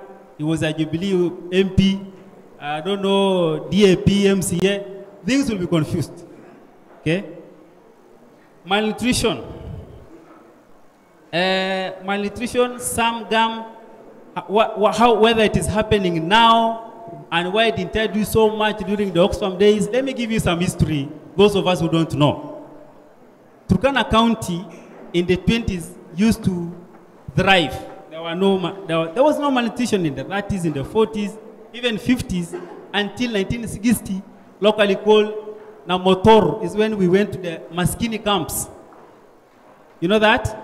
That's when people were moved here and there to survive, where there was potential. Turkana South never suffered the drought of 1960. The 70s were good. There were no challenges in the 70s. Until 1980, that also affected me personally. That's why I lost my family hearts. Then we had back-to-back. We used to have droughts after every 10 years. Then it was 2 to 3 years, then 2 to 5 years. So we had back-to-back droughts coupled with violent conflict in Turkana South. So this is what deepened our vulnerability in terms of no access to our farms, and that our livelihoods, or livestock livelihoods, or pastoral livelihoods were not recovering. So I think that's a very important consideration for the people of Turkana South to note. And because of this, you notice over years, because of, you see, destitution with violent conflict happens within 1 hour. Or within a day, you rise up in the morning, you are very rich, you have a lot of herds, you have camel, you have cattle, you have goats. In the evening, if it happens that there's a raid, you lose all your livelihoods or all your savings, for that matter. So it makes us destitute, and we have no capacity to recover very fast. It's not like a drought that we have a coping capacity built over years. Okay? So why didn't it happen over the Oxfam years? There were no malnutrition. Turkana South was good at that time. The medical doctors in this room, they know. This is recent because of the factors that I've shared with you. HSNP, this is a social protection program. It is sustainable. It is a practice all over the world. It's just a name. HSNP is just a naming, but it's a social protection program. It's a safety net. Like you are up here, something happens to you due to conflict, due to drought, and then you drop to a net, you are lifted back. You don't drop into destitution, you don't drop into vulnerability. That's why when there's a drought and you have access to this income, you're able to bounce back. This is an issue of resilience. It enhances, it's an issue that the national government is building resilience infrastructure so that our people are able to bounce back when there's a drought, they're able to bounce back when there's a flood, and something like that. Are we together?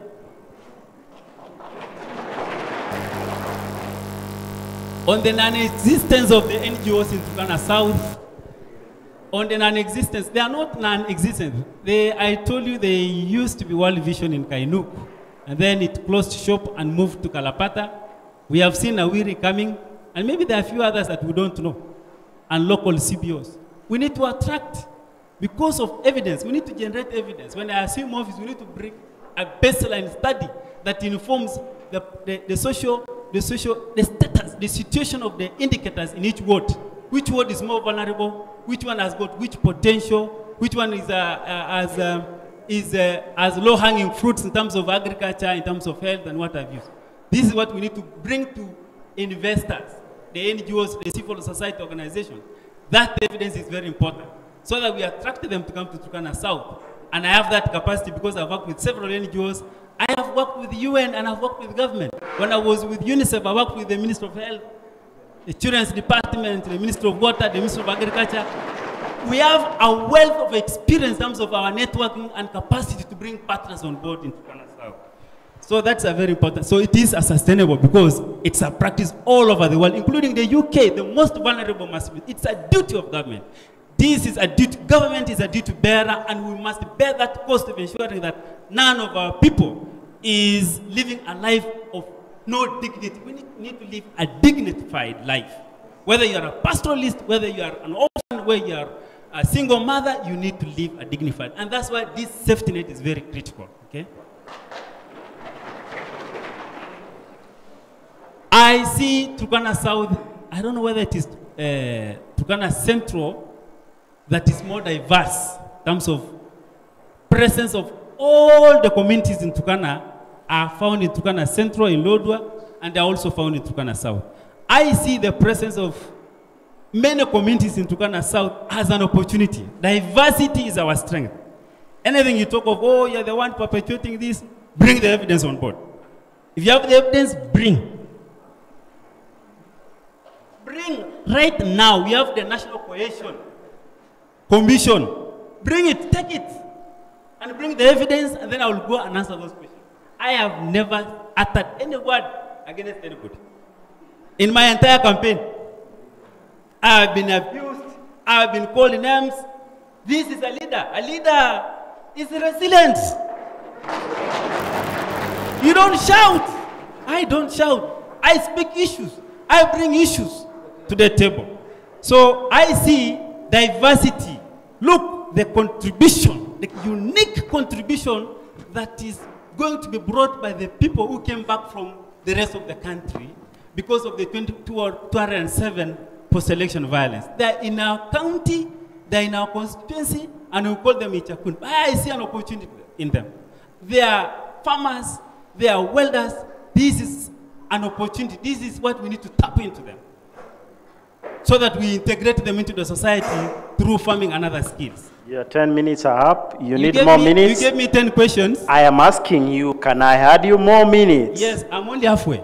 Yes, that is what I wanted to Thank confirm. You, so much. You have your 10 more minutes. 10 more minutes. Okay, thank you so much. Because we have 4 questions to answer.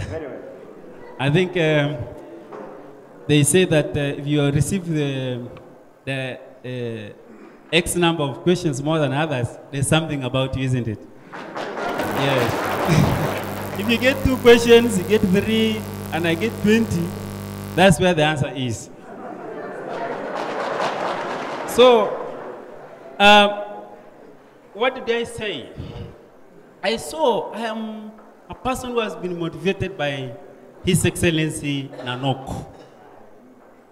Nanok, when he came into Kenyan politics, came to Turkana South, he was an international UN staff, high-ranking international UN, United Nations staff. And he came to our constituency, he got the seat, and he moved on, and he's still rising. That is a gentleman that is inspiring me. He changed the narrative of the Turkana politics when he joined this politics in Turkana.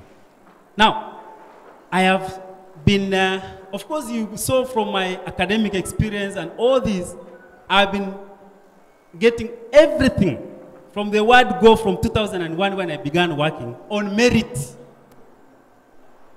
Do you understand? On merit. Somebody was talking of academic qualifications and what on merit. Getting into the UN was on merit. You don't get into the UN, you don't just walk into the UN. You must be very competitive. You must have the competences required. The drive for results, effective communication, ability to work with people, even the most difficult people. You must work with them. And ability to work with cultures that are different from yours. This is the capacity that I have. And this is the wealth of experience that I'm bringing on board. So when you talk of, oh, somebody's project, then all these guys are projects. Including the presidents up there. Everybody is a project. There is no isolation. You cannot be an island in politics. Even Uhuru Kenyatta is working closely with, you understand? So what are we talking about when you talk of CDF? I have told people severally, I'm not contesting because of CDF. CDF is peanut. I have told you, I cited one example when I told you people and the people of Turkana South.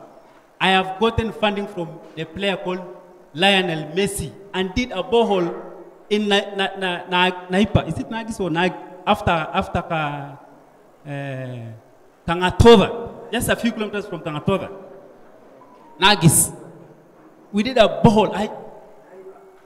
Naipa, yes. Just in May, before I joined government, I did a proposal to Korea. This is a fundraising expert. I did a proposal to Korea and we got 500 million Kenya shillings for water in Turkana. So what is CDF? CDF is nothing, peanut. It cannot do transformational development. We want to do transformation. We want to change the narrative of Turkana South once and for all. Daktari on the handover, I think that is a lie. I have evidence that I assembled my agriculture team at Cradle for the handover, for farewell, so to say. And I also did for the Minister of Agriculture at TRP. At TRP, and I brought all the agriculture staff together and I said bye-bye. So that one is sugarcoating the questions so that it becomes relevant for submission.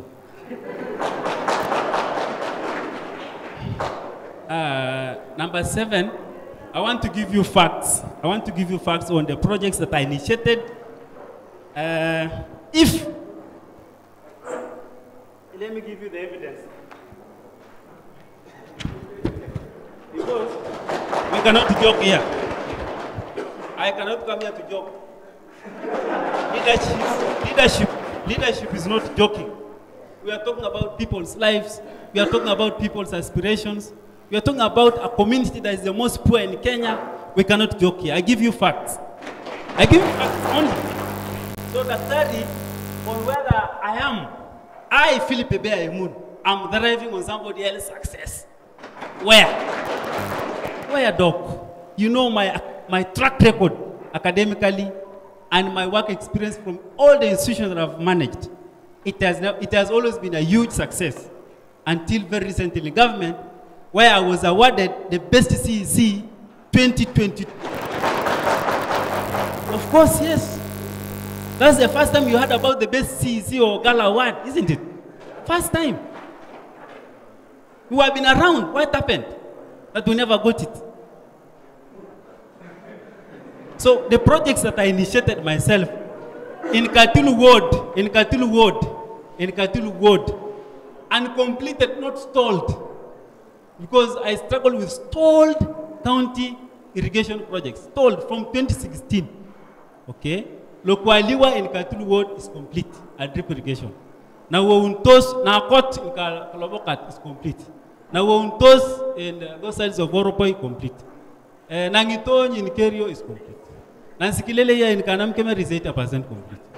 And others, and many others. Now, those that I revived Bwana Daktari for purpose of record, because they had stalled, and that was public resources, they should not go unresponded. They must be responded. And for purposes of value for money and accountability, we had to revisit these projects and ensure that they are back on track. Back on track. Okay?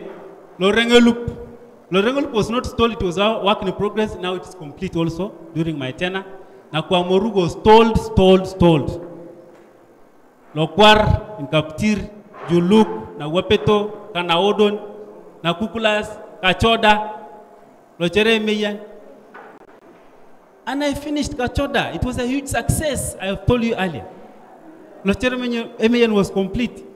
And whether these are my friends, that's a lie, Daktari. These are not my friends. These are guys from Nairobi, wherever, I don't know them. They are not my friends. They are not my friends. Well, I'm extremely professional and very objective. So this is not the... thank you so much. I will finish it within 2 minutes. This is not that I'm driving. I have never sat an exam and failed in my life. Since 1983, I've been position 1. So I cannot say I'm driving on somebody else's success. It is impossible. It is impossible. I have told you the projects that I started in agriculture and those that have been stalled. When they stalled, we were around. What happened? We were around. What happened? But until I came is when we were reviving them. Of course, they're at a different level of implementation. Now the evidence that I wanted to share with you is that wrong assertion that we are badly off. In the Ministry of Agriculture, we increased the plowed acreage or farm size from 40,462 acres in 2020, I came in May 2020, to 51,000, because you saw we did new irrigation schemes, to 51,000 acres. So that evidence you have, or that statistic that the doctor you mentioned, is wrong. It's not correct. It's not correct. I think that is it. And on the prosopis, I think for purposes of record, I did approach World Food Program, and they committed to do 1,000 acres of uprooting prosopis and preparing the land in cattle irrigation schemes and Kapelbok. And we did in Loima from Nadapal upstream. We also did uprooting, and we mobilized partners to do that. And I think what I mentioned, what I felt that because I still have 1 minute in terms of my manifesto, because of time, was I never mentioned about health. Health of course, you read the SDGs, the Sustainable Development Goals, there's a commitment by states or governments on universal health coverage. That is my entry point. For me, that's a low-hanging fruits because there's funding for this outside there. We need to see how we can make Turkana South a model UHC constituency. And my plan is to see that we have health centers that are vibrant in every ward, and that we are able to have access, availability, affordability, and that there is capacity of the healthcare workers to deliver on quality of care. The other issue that I forgot to mention as my manifesto is people with disabilities, youth and women socioeconomic empowerment. That is a very important consideration for me for very, very personal issues. And I've done it before. Thank you. And I want to appreciate that this is a very important consideration because the youth of Turkana South, we need to do rare skills scholarship, rare skills, medicine, architecture. We need to sponsor them. And we can get funding for this from elsewhere. And then the other issue is skilling the youth. Ensure that they have the relevant life skills for them to be self-employed. Thank you, Honorable Philip. Thank you very much. Thank you so much, Doc. Thank you. For the so many questions. I really appreciate the audience for asking me those questions. Thank you.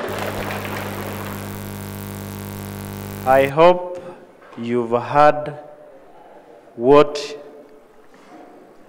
your next MPs have for you. We will only get one from the 5. I think you're 5, eh? There is the independent guy. Huh? There are 5. I know there are 5. You can't dispute that. I'm a good researcher for that case. Now, mnaonaje hawa wajiulize maswali ama nyinyi mwaulize maswali? Mnataka kuwauliza? Usiseme mimi ni biased. I am not a voter in Turkana South. So, maneno ya kusema mimi ni biased, hiyo ni shauri yenu. Tutaanza na upande huu. Kina nani wanataka kuuliza maswali? Inua mkono. Hiyo namba ni kubwa. That lady behind there, huyu mtu wa yellow, nimeona another person here na hapa. Hao ni watu 5. Kujeni mbele. Usharukwa. Brief and to the point. 1 minute per question. 1 minute kila mtu. Yes, 1 minute per question. Kuja nyuma hivi. Yes. Tuangalie huko ama. Sema jina, umetoka ward gani? Shika hii. Jina, ward gani, swali. Angalia huko, si mimi. Hii light ya. Sawa sawa. Na useme ni general question ama inaenda kwa mtu specific. Kila mtu anote swali lake. Wacha tu niseme. Wata sawa. Mwenye itamuingia. Very well. Niseme jina. Wacha niambie wananchi wote jina. Naitwa Philip Nakauro Lodio. Ninatoka Katulo Ward. Na kwa ninapiga kura Kalimoroko Primary. Kwa hivyo mimi nimpiga kura wa Turkana South. Mimi natupa mpira kwa viongozi. Mimi ninaona kweli daktari sisi tunapata shida Turkana South bure. Kwa sababu kulikuweko na watu walikuwa kazi kubwa duniani. Lakini hatujasaidika. Hiyo ndio shida ninaona Turkana South. Kuna kiongozi yetu alikuwa kwa kampuni ya international. Lakini hakuna hata gunia ya sukari ameleta Turkana South. Na kuna kiongozi yetu amekuwa Oxfam. na anasema sasa ndio ataleta kampuni Turkana South. Nauliza, nasema tu niende nikae, watakuja kujibu. Swali ni kusema wawache kukuja kutudanganya, kwa sababu usifofanya kazi mali ulikuwa, wananchi waone hakuna kitu unakuja kusema. Asante.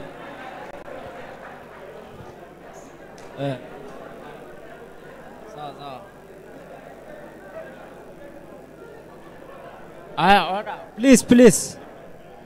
Order please, order. Tafadhalini, tutulie, order. Asante sana. Mimi kwa majina ninaitwa Mark Egerton Dolimo. Natoka ward ya Lodwar. Niko tu na swali moja. Na hiyo inaitwa cross-cutting question. Ningependa kuuliza our MP candidates, all of them. Na hii swali inagusa mambo ya usalama, insecurity. If you look at Turkana South, insecurity is one of the major challenges we are having. And maybe to say so, Lomenen has done his part.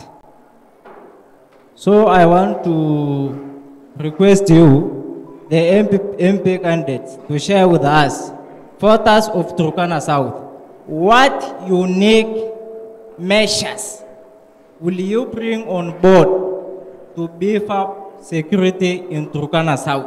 Underline the word unique. Underline the word unique. Underline the word unique. Lomenen has done his part. What unique measures will you bring on board to beef up security in Turkana South? Because that is what has been affecting agriculture, that is what has been affecting education of our kids, and so many other livelihoods. Number two, on matters touching youth and women empowerment. I have seen previously in the CDF. In the CDF, when it comes to allocation of tenders, youth and women are not given enough opportunities. Will you please share with us? If I look at this room, you will realize that most of us here are youth. And you need this seat. How are you going to empower the youth? How will you ensure that they also get these business opportunities? Thank you so much. Thank you very much. I am Patrick Peto, a resident of Katilu and a voter in Korinyang. My question is directed to Dr. Ariko. Having gone through your manifesto, which you've shared, there is this component of insecurity, but from your writings, or rather from your promissory point, you are not very clear on how you are going to handle the issue of land encroachment and annexation, especially along the River Takwel, especially and more especially the ward of Kaptir and Lobokat. Thank you very much. Barieno. Niko majina ni Robert Haru kutoka Tilu. Ningependa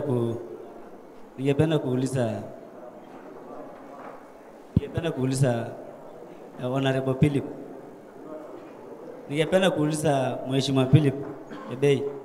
Irrigation ya Katilu Ward, hasa upande wa Ekwaliwa na Kanaodon. Umesema kwamba kuna kazi umetekeleza hivyo. Je, katika hizo mashamba kuna chakula iko saizi? Kuna chakula iko kwa hizo mashamba? Ama kuna faida yoyote watu wamefaidika kwa hiyo mashamba? Asante.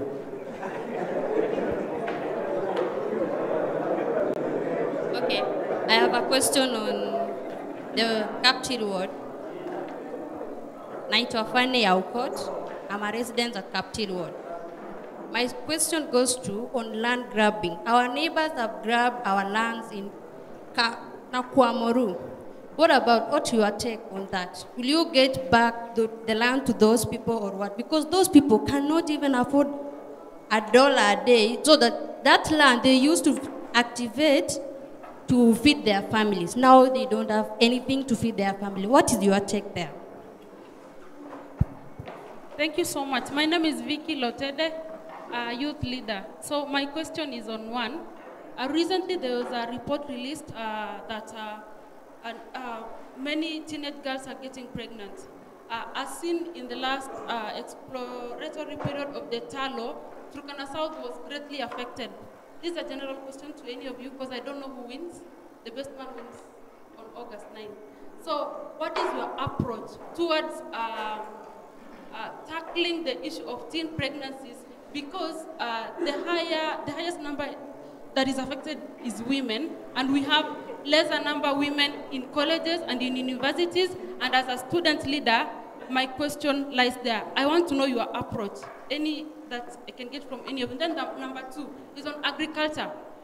Turkana South, and basically I'm from Katilu, where we're practicing agriculture. Nimelelewa pale, nimekula mtama. But for the last over 7 years, we've seen that the NIB at some point moved out. I don't know what was happening. Was it because of political instability? Was it because of maybe bad, unfavorable policies around agriculture, either in the county government or the national government? So we want to know, because as seen, the GDP of the Kenyan economy is contributed by agriculture. How are you guys, as our ambassadors to the national government and also advisors to the governor, how are you guys going to ensure that Turkana attains good agricultural policies, good mechanisms to utilize the arable land in Turkana, and also to ensure food security? Thank you so much. Thank you very much. This side.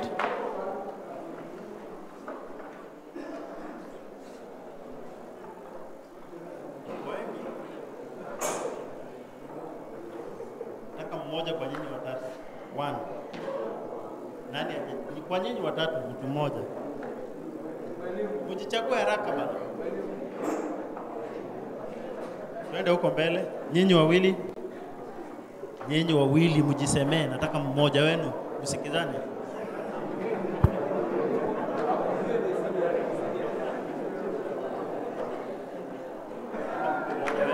Msikizane kwanza. Msikizane mtu mmoja. Aha, enda huko mbele.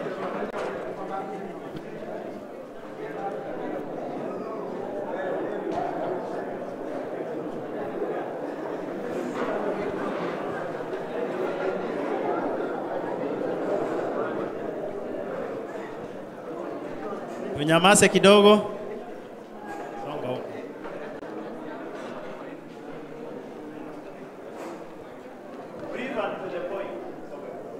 Yeah, good evening, colleagues. I'm Kitela Hamos. I work with the county government, and I'm a resident of Lokichar, a photo of Kapese polling station. Actually, my first question goes to Dr. Ariko. From the agendas that you mentioned about educating many children from Turkana South. How are you selecting those children whom you have been supporting in the education? My question goes to Aqualata. Aqualata, from your self-introduction, you say that you worked in Katilu Boys. Later on, when you were employed by TSC, you went to Kaptir Mixed Primary to open as a principal. But what happened that you were demoted? You were transferred to Katila Boys as a deputy principal. The third question to my namesake, Honorable Ektela, when you were asked about your MCS, you know, when you talk of a Asimio coalition party, there are parties in the Asimio, but you are an MP for DAP Kenya. So you never mentioned, you only mentioned about 2 MCS for DAP Kenya. How are you working with the other party MCS? Thank you. Thank you so much. Good evening, colleagues. I am Nangiro Benson, and my question goes to Honorable Philip Webey. And even before I ask my question, I would really wish to take this opportunity to thank all of you, because we are indeed proud of you. As the residents of Turkana South, we are so much proud of you, because we understand that we have so many people really aspiring to represent us in so many challenges that we are going through. And I am a resident of Katilu and a voter in Korinyang polling station. My question is informed by what I heard Honorable Philip Webey mention. He mentioned something about private partnership. A thing I will say, or a phrase I will say, has formed a refrain in most of his engagements and in most of his deliberations. And that one reminds me of something. There is the government, and we have the partners. And it is known that you worked in the county government. And while it is appreciated that the governments work in partnership with their partners, your case is quite unique, quite different, and which beats logic, according to me. Because it is understood that while you are a CEC in the Ministry of Agriculture, you chose to work in isolation. You chose to work in isolation and in total solitude, like a veteran, a war veteran, I would say. You chose to work in isolation in disregard of other partners such as FAO. I am saying this because at the time when you were serving in the Ministry of Agriculture as a CEC, I happened to be a worker or an employee of FAO. And the effects or the consequences of you choosing to disregard a partner such as FAO was what Dr. Logiron mentioned as your connection to food insecurity in this county, which threw the journey to food security into total apathy. So I would really wish that you explain to me, like a nursery school kid, why, whether or not my allegation is true or not. Because I felt the effect as a worker or an employee. Hand over the microphone. Please, let's go straight to the point. Iko sawa? Just good evening. My names are Ekurtianite Naboikut, a resident of Lokicher Ward, a voter at St. Teresa Kimaburi Primary School. My first question goes to my fellow Akwalata. You have been a teacher in this Turkana County, and you have been monitoring, or we have been monitoring the rates of teachers, of Turkana teachers who are being employed by the Teacher Service Commission. It is really too pathetic and annoying. As an aspiring member of parliament, who was in a position to be with the former member of parliament, Honorable Romenen, to put up ROTTC at Amareze. How are you going to improve or to activate the Turkana boys and girls to gain teaching, to reduce the non-locals taking away all the slots of teaching in Turkana County? Number two, you are talking about insecurity, while we knew that you are 100% total backup with our former member of parliament. How can we bring back Amolian village into our Turkana community, that because that one is our last part of Turkana part from the West Pokot. That's Amolium. Amolium is now in Turkana, in West Pokot. As a member of parliament, how are you going to ensure that part of Turkana community is being brought back into our land? In the same scenario, you are talking about insecurity. How can we reduce the rate of Niliwe in our Turkana South positions? Niliwe, you know that Niliwe. In the same note, Mr. Kwalata. Last question. In the same note, we have customized or commercialized raid of Turkana animals by our neighboring communities. How are you going to address that? Let's come to Idogotu. Philip Ebey. You have been at the UNICEF or non-governmental organization, the giant one. How many flag projects has been brought into Turkana South since you were entering into the UNICEF? That we, the learned people, that we can say, this one is your mark. Even if you have left that place, this is your mark. Either in Lokicher Ward, Katilu Ward, Kaptir Lobokat, or Kalapata. Flag post. Flag, ile kubwa kabisa. Wache manana kugawa mattresses na mattress. Ndugu, tumemaliza. Hope you'll be brief. Ama nikukatizie. Enda kwa swali. Time inaenda. Unataka waheshimiwa walale hapa na hatuna mattresses? Ni sisi tumewaajiri. Unaweza lala hata hapo. Malizia. Thank you, Dr. Logiron. I'm Machuka Loyenai Justice, a voter and a resident of Katilu Primary. All the village and everything is there. Now, my question goes to the thing called conservancy.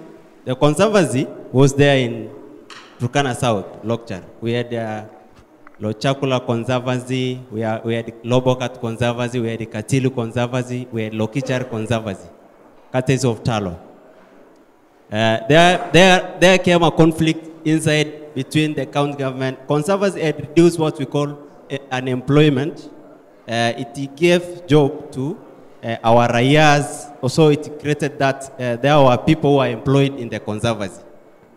When there was not disagreement between the county government, the issue of the land encroachment, it was not clear.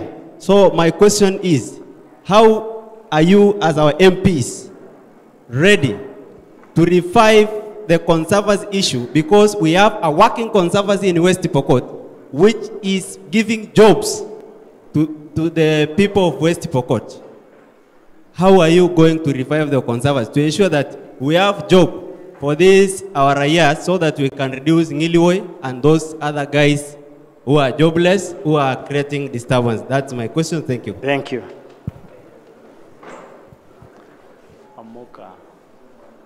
Good evening. Brief, my name is Engineer Reng Austin from Lobokat Ward. I'm a student leader heading Turkana South College and University Student Association. So I have 3 general questions for you and 1 question to direct to Honorable Ebey Aimun. So the first question, I will start with the general questions. The first question, as a resident of Lobokat, currently the economy of Kainuk town is going down. This is because the vehicles which used to alight there to contribute to the hotels and the shops there are no longer alighting in Kainuk. They are alighting in Marich. So I'm very much concerned because it is the same West Pokot that we are drawing these agricultural products. And then it is the same West Pokot that we are taking this money. The food in Kainuk is rotting in the hotels, and the shops do not have do not sell their products. So I would like each of you to tell me how they will deal with the economy of Kainuk town in particular and Lobokat in general. The second question is on the issue of extractive industry. I am a mining engineer by profession, and Turkana South is lucky to have blessed with the resources. I would like to hear from you. How are you prepared to deal with the opportunities of oils and other minerals that are available in Turkana South as the Member of Parliament? And then the third question is on the issue of student unions. As a leader of the student unions, we are faced with the issues of finances. Because sometimes we are approached by students on emergency issues. We are forced to create a WhatsApp group in order to support them. So, in your legislative function, how are you going to make sure that you deal with this issue so that a student leadership will get at least, if there is no funding, at least a kit where they can take care of these emergency issues, because it's also a leadership and you have to mentor them. And the last question that I would like to direct specifically to me, Honorable Philip Ebeya-Emun. In your manifesto, you say something about women, youth, and people living with disabilities empowerment. Finish up. My concern is just to know, where do you place men? Thank you. I hope you'll be brief. Look at the camera. Good evening. I'm Judy Eregai, a resident of Lokitar, especially Nauyatira village. I bought from RCA State Nursery, Lokitar. My question.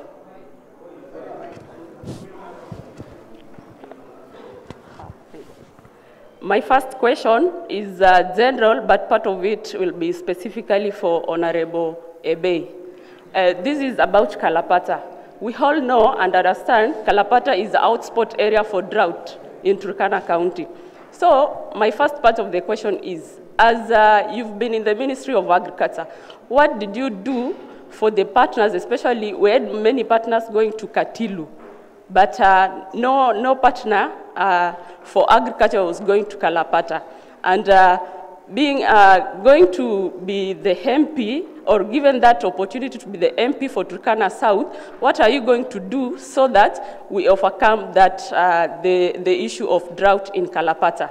What strategy are you going to use? The second part of my question is about, you spoke, Honorable Ebe spoke about the nutrition part of Turkana South. That is, if you see the indicators for the MWAC, the SAM, the gum rates for Turkana South for up to 2010, that is when it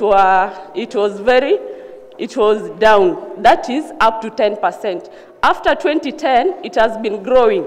And the recent draft results for the smart survey also still indicates Turkana South is on a higher note, and specifically Katilu Ward. What are you going to do so that Katilu, despite being the food basket for Turkana, still we experience a lot of gum rates? That is, the nutrition indicators are very high in Turkana South. Thank you. Thank you very much. Now, I know we are almost heading to bed.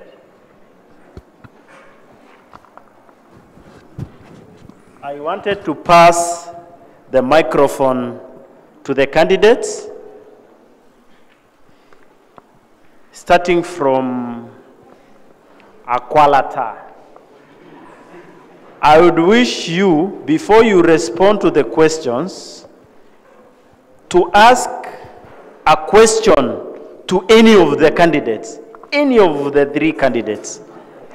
Any question. Ukitaka hata kuomba kura, omba. Uliza swali hapo. Wewe atatujoin tu. Swali ni kwa nani na ni swali gani? Swali ni kwa Philip Ayemon. Philip Aemun, I hope you are noting. The question is about, although people have just said it, but I want him to be very clear. Very well. On the issues of irrigation schemes. He said that he has done more on Lokwaliwa and Aodon, but those irrigation schemes, up to today, they are not producing anything. If they are complete, why are we not getting produce from those farms, from those irrigation schemes? And a lot of money has been used in those irrigation schemes. In fact, Kanaodon, 104 million. Lokwaliwa, almost 24 million. Nakuamoru, under his management, 200 million. Lokwar, 160 million. Koputiro, almost 200 million again. All these funds, all this money are just thrown in the river, in water. We are not getting anything. And today, we have somebody telling us, professionals, that those schemes are complete. If they are complete, where is the food? Thank you so much. I want to respond to... Before you respond, let each one of you have a question so that when you respond to all the questions mara moja. Sawa sawa. Mheshimiwa Malakwen, we are in the session whereby you'll ask your fellow candidate questions so that during the response hour, he will respond other questions, including that one. You have a question for who and who, or who? Thank you, Dr. Logiron. Well, my question goes to both Dr. Ariko and Honorable Philip Ebey. I know both of them have been county government employees. And my question is, in Turkana South constituency, we've had major challenges ranging from social, economic, and political problems in terms of equitable and equal resources allocation. And both of them are from Turkana South constituency.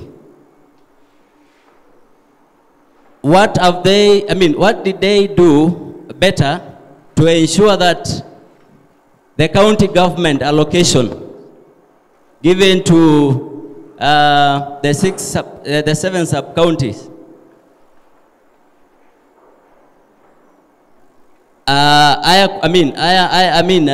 the equitable issue, the equitable sharing of resources has not been forthcoming in terms of making sure that Turkana South gets the eco resources that will be able to address the persistent issues that Turkana South have had in terms of water issues, in terms of education, in terms of food security, and because they say they are leaders from Turkana South. So I think that is my question. Thank you to both of them. Between Philip and Ariko, nani ataanza kuuliza swali?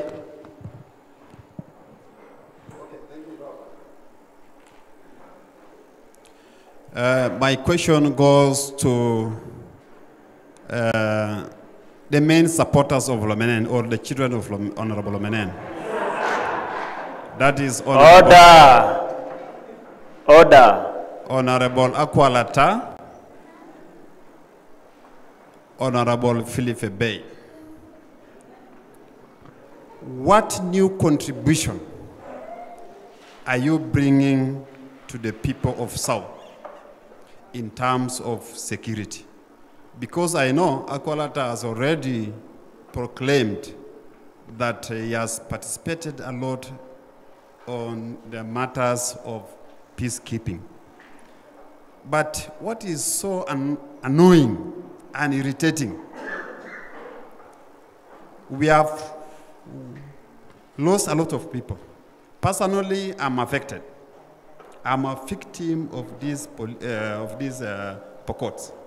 I've lost my parents, I've lost my relatives, I've lost my livestock, and now pockets are in Kalemoro. What new are you bringing to the people of Turkana South?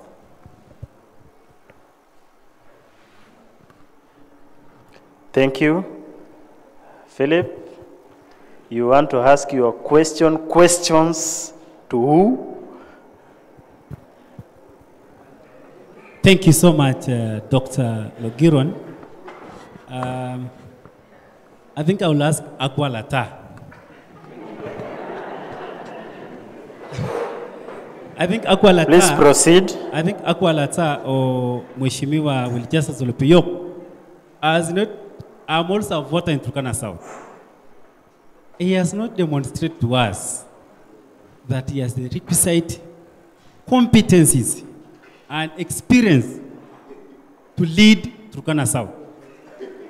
Maybe he can give us, he can summarize that leadership, managerial skills and experiences that that gives him a competitive quality, a competitive edge over the five of us. Thank you so much. Thank you very much. Thank you, candidates. I would wish that you respond to the questions raised. If a question touches on county government or a devolved function, please do not respond. Let's concentrate on what role the MP does. If it is a devolved function, please do not respond. But if it touches the docket you are, please respond. Thank you. Who heard the highest number of questions? Nani alikuwa na maswali mingi? Philip, how many questions? So many. Malakwen, any question? Huh? Few. Akwalata? 16. Ariko? You captured how many? If one candidate has responded to an issue, please let's not repeat. Philip, the floor is yours as we proceed that way. Let's be brief and categorical so that we save time. Welcome, Honorable Philip. We proceed that way. This is nice. I like it. I enjoy these questions. They're very informative because we need to inform the public more and more about our capabilities, competencies, skills, and experience that we bring on board to give us this, so that we're employed to be members of parliament in Turkana South. Number one was Nakauron from Kale Morocco. I quote, wawache kutudanganya. In 2007, I don't know, nitaongea Kiswahili kwa sababu aliongea Kiswahili. Mwaka wa 2007 ndio nilirudi kutoka ng'ambo baada ya masomo yangu, nikaja nikafanya kazi ya practical action Kale Moro. If you kama unaweza kukumbuka Bwana Nakaura. Tukafanya kazi ya Echuchuka. If you remember Echuchuka Alloy Turkanensis. We are trying to build sustainable asset economies using natural resources because I'm a natural resource expert. So, sorry nimeenda kwa Kiingereza. Tukafanya kazi ya Echuchuka, tukatengeneza shampoo, tukatengeneza sabuni, tukatengeneza lotion na wamama wakapata pesa. Na tukapata shamba ambayo tunataka kutengeneza factory. Na tukapata pesa, unajua Kenya ilifanyika. This is unfinished business. Hii ndio kazi sikumaliza. Nikiwa mjumbe, nitaleta partners ambao watakuja kudeal na Echuchuka because for purposes of all of us, the alloy Turkanensis is the best alloy all over the world. Just go and check. It is sought after. It's a sought after product. Number 2, Bwana Nakauran, enda tu na kwa Kalemo Rock Primary School, utapata footprints. Footprints mahali mimi kanyaga iko hapo. Kulingana na ile infrastructure iko hapo, kulingana na ile supplies tulileta iko hapo. Number 3, naamini kwamba wewe ni beneficiary ya Hunger Safety Net. Wewe mwenyewe pamoja na familia. That is the work I did. I did the piloting of the Hunger Safety Net in Turkana County. Na kila mtu alipata pesa. Kuna changamoto ambayo imekuja sasa ya kusema kwamba kuna G2 na kuna G1. That's an issue that I have the solution. Number 3, Bwana Lolimo, Mark Lolimo, I will, as a leader and as a legislature for that matter, I will want to sponsor a bill in Parliament on silencing the gun policy. We can't survive if the gun is still within the civilians. That is impossible. Uganda has done it, other countries have done it, we can do it. We are a stable democracy, we are a stable state. We are not a banana republic, we are a stable state. We need to have silencing the gun policy in this republic. I believe I can sponsor that motion. We eliminate the gun and then we live freely because we are Kenyans. We cannot deny somebody kuishi Eldoret kwa sababu yeye ni Mturkana ati anaenda kuishi Eldoret. Ambiwe wewe unakuja kufanya nini hapa? Ama uende Nairobi. We are free to live in this country. The problem here is the gun. Meanwhile, I said about peace dividends. In development, we call them peace dividends. That which is bringing us together to socially coexist. Something like livestock marketing infrastructure, like the EU-funded large livestock marketing Celia that is in Kainuk, should enhance livestock trade ties between the Turkana and the Pokot so that we live in harmony. We said we need to put installation of government along the borders. Number 3, Raila, or whoever becomes the president, and I believe, because I'm from the Azimio team, that Raila will be the president of the Republic of Kenya, that he should clearly, when Lenyangapo says, when we come from Kitale, welcome to Kapenguria, where is Kwaeri from West Pokot? Kwaeri Akuonana from, where is the other signpost? Amesema kutoka huko, welcome to West Pokot. Where is the Kwaeri one? We want that border to be very clear so that we start saying welcome to Turkana as well. Isn't it? That is very critical and that is the work of national government. Number Patrick Peto, I think that one was not mine. My friend who talked about Lukwaliwa. Lukwaliwa is a complete project. According to procurement, you complete a project. I don't know, I left before the handover. Completed. Am I still in the ministry? The burden of proof should be with the current CEC. I did the completion, not stalled. It's not stalled at least.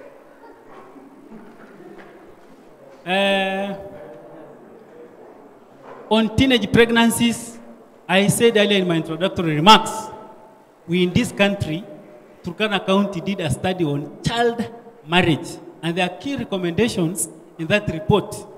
And you can get that, you can contact me to give you that report. I was the initiator of this report. This is a matter that I'm so passionate about, because no girl, no child, no girl should be wasted in this republic. There's no reason, even if you're an orphan, you're poor, nobody should take advantage of you. So there are that recommendation in that report that I will liaise with the national government in the children's department and other relevant entities of government to implement that report. But the most importantly is creating awareness. Like what Dr. Rico said, that we need to mentor our youth. We need to engage more with our youth, as leaders. We should not be ivory towers. We are too far from our people. We should be closely working with our people and encourage them to stick to school, to finish their education. So by the time they finish education, they are mature a little bit. When they are after university, they are mature, they can make informed decisions. Okay? Second chance. I want them to be given a second chance. Even if by bad luck you got a child, you should get back to school. There has to be a second chance.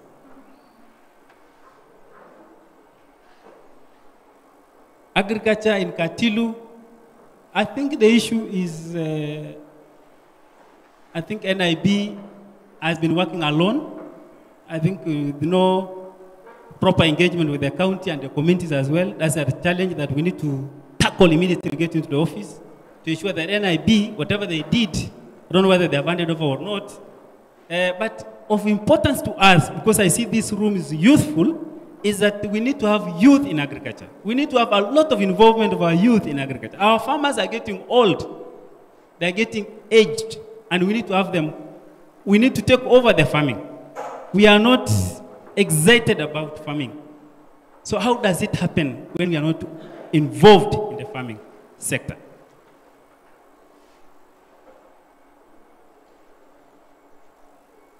Trying to look for a relevant question. Nangiro from Katilu. Somebody, I think that whether I got the name right or not, somebody who said he worked with FAO. I never met you, but I will share with you what we did with FAO. So your assertion is wrong. If there is a CEC who made the Ministry of Agriculture thrive because of partners, it is me. We have the Turkana County Animal Health Policy funded fully by partners, Concerned Worldwide and World Relief. No single shilling from government. It is now law. It's an act of County Assembly of Turkana. That is partnership. And with FAO, we worked closely with FAO in the control of desert locusts. That one is common knowledge. I don't have to belabor expounding on that. On KISDEP, we have an MOU I signed and facilitated an MOU between Turkana County Government and FAO on KISDEP, the Kalubiye Integrated Socio-Economic Program in Kakuma, or Turkana West. I left it active. Number 3, FAO, Turkana County, and Egerton University. You know very well there is a groundnut strategy. Turkana County groundnuts production and marketing strategy in place. First time we have a groundnuts, because after the studies that were done by Egerton University scientists, the evidence on board was the groundnuts from Turkana have got 0 aflatoxin. 0. This is a groundbreaking research.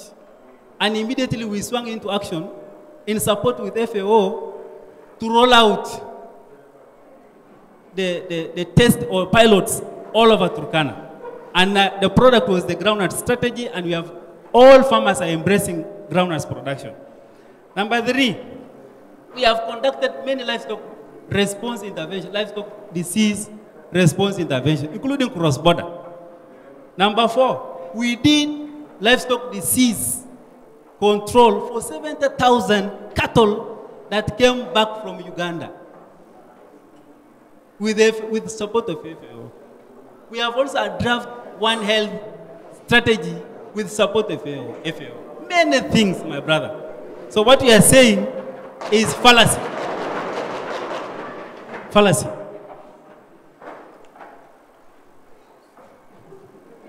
Now, boycott. You are talking of flagship. You know UNICEF is a fund. It's about rights of children. Rights. The chief advocate, global chief advocate for rights of children. And there are heavy investments in the social sectors, education where you are, and you are a beneficiary, wherever school you are a beneficiary of UNICEF. Wherever, I don't know where you are, wherever, every school, because education is a right of every child. They used to say in UNICEF, for every child, every right, including education, access to water, nutrition, survival, development, everything, peace. But I have mentioned earlier on, Kimabur, where you stay, the water you are drinking in Kimabur was supported by UNICEF. Go to Sopel. When you reach Sopel, the water you drink there, the solar there, it is by UNICEF. Go to Lokichar. Nakilinga that we removed and solarized was by UNICEF. So my brother, let us be serious when we are engaging. The most important thing, I think, for all of us, and it's cutting across, is the CHS. And I'm happy that Dr. Ekitala is here. The CHS that was sponsored from scratch, including exposure visits, impressing upon the leadership of the ministry, and financing the bill from scratch to where it was, until it was an act of the county assembly. And it employed what we call madaktari wa kijiji all over Turkana. Tunaelewana? Haya. Conservancy is a priority item of Governor Munyes immediately he assumes office. Whatever happened should not have happened. It must be signed. You understand? Thank you so much. How many questions remaining? I'm left with, I think, with 2 relevant ones. Then I close. For Kainuk, I think my brother, River Malte is in Kainuk. We need to focus on producing more. Once we tackle this insecurity issue, we need to tackle more on crop production in River Malte. Number 2, we have put one of the largest livestock infrastructure after Lodwar in Kainuk. We need to ensure that the livestock marketing is thriving in Kainuk because it's a border town. Number 3, we need to be innovative and expand. We know what happened with the infrastructure put by the Chinese. It's not giving space for matatus to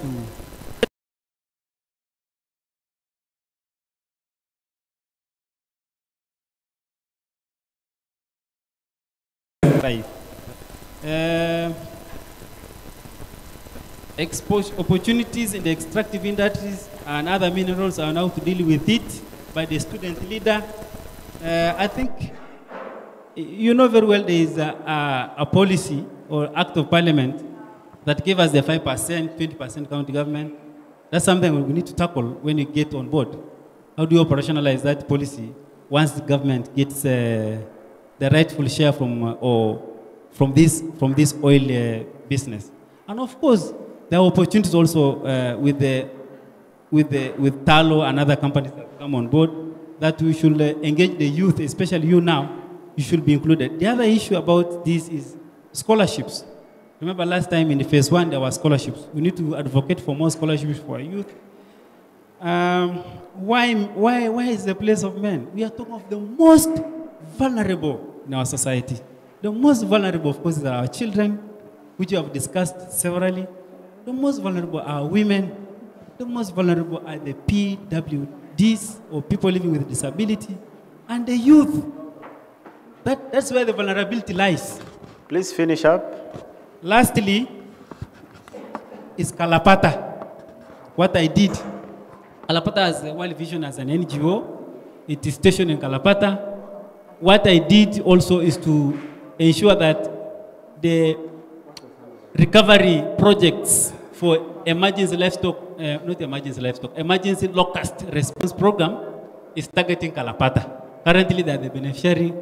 After Kaputir, only 2 wards were beneficiary. Another 2 wards will come on board. And we have an aquifer in the Kalapata region after the discovery of the aquifer, several aquifers. There's one in Kalapata as well, and we need to see how we should be tapping into the underground water to bring on board agriculture or dryland agriculture along Kalapata. And you have noted that livestock marketing is picking up in Kalapata, in Nakale, and we had prioritized the livestock marketing infrastructure in Kamakupura as well, So that's an area that we also need to focus to ensure that there are trade ties between Kalapata and other communities or other wards. I think that is very important. Thank you. Can we just go to... Yeah, we can leave it there. Okay. But I cannot leave it there until I answer Akwalata. Okay, very well. Answer Akwalata. See, you agree that I should answer Akwalata? Yes, yes, yes. Please, I think Dr. Rico is here. If you are objective and we are professionals, are we putting it? I don't know whether you are right in telling us that Lokwaliwa, which had a budget of 13 million, and it's now 100 million. What miracles happened? Which miracles happened that now you are cheating the public by telling them at Lokwaliwa is 100 million, this one is 200 million? Where? Do you get these statistics? So, and then number two, I told you, I don't know who was in the Minister for Agriculture in 2016, that all these projects you're talking about stalled. Stalled inamaanisha kwamba kazi ilikwama. Kuanzia 2016, 2017, 2018, 2019, 2020. It's when I came on board. Let us be fair to one another. If you are truly a leader and a professional, so where are we to challenge that time, that leadership? So I have come on board, I have brought my significant contribution to bring back those projects so that these resources are not lost. I have never told anybody or told the public that they are complete. I say they were revived and work is in progress in Nakwamuru. And Nakwamuru is an act of God. The river changed the course. We tried our best, and the engineers tried their best to bring water back to the canal. Julu completed. Nawapeto was completed. You know that. Lokwalio was completed. Kanaodon, I think 30 to 40% done. I've never said it's complete, but it's a project that is active. And we have a government in place to ensure that these things are completed. It's like what you said about your Arrow Teachers Training College. You have a lot of details that the rest of us don't know. So, and you have answers that you're going to complete. It's like this, government does not stop with this administration. It will continue even after this administration, and records of government are never lost. Those who will come after us or after this other administration will come and complete this ongoing project. Thank you so much. Thank you. I think you've answered him so well. Honorable Malakwen, I hope you'll be brief. Karibu tufike saa sita, tumekaa hapa karibu sijui hours ngapi. Thank you, Dr. Logiron. I think I will not repeat because some of the questions have been answered. I only want to respond to Amos' question because I think that question was directed to me. He had asked about how I've been working with other parties, MCS. I would like to inform you that I have a passion to work with colleagues, and as a leader, I always take it seriously that mutual understanding and collaboration normally helps in terms of making sure that you are able to achieve what you intend to get from the rest of the leaders. It's not that I had no opportunity to look for leaders, MCA leaders for my party. I had the capacity, but the only issue I had was we only had 2 MCAs by then, and looking at the extension that we had from the other partner affiliate parties, then I felt, there's no point of me going outside again looking for more leaders to work together. And that's why I created that rapport and ensure that at least I've gotten that support from the other MCA partners to support my agenda that I have for the people of Turkana South. Regarding the other questions, these other questions are general. I'll respond to maybe to add on what Honorable Philip had mentioned about, there is a question from Philip from Katilu Ward on the issue of giving back to the community. I want to categorically inform you that when you are supporting the community that you belong to be sincere and to be open, I think it's not fair to brag and mention what you've done for your people. You are one of them. You are a son and you are a daughter to that community. Whatever you do, you don't need to tell people that you've done this, because it is something that you have it in your mind that as a professional, as a brother and a son of Turkana South, you always have to give back to your community in whatever intervention you get into. Whether you are an international staff or a national staff, you should always be proud of who you are when you are, supporting your community, because there's no point of mentioning that. I also wanted to touch something about insecurity. I think this has been a major challenge in Turkana South, basically. And for me, as incoming MP, what I will do more unique would be, first, I will ensure that I make sure that partnership and collaboration with the security actors, including the national government, because the national government is the one that is charged with the issue of security, will be able to give some synergies and enhancement in terms of giving recommendation for them to tap the community policing, homegrown,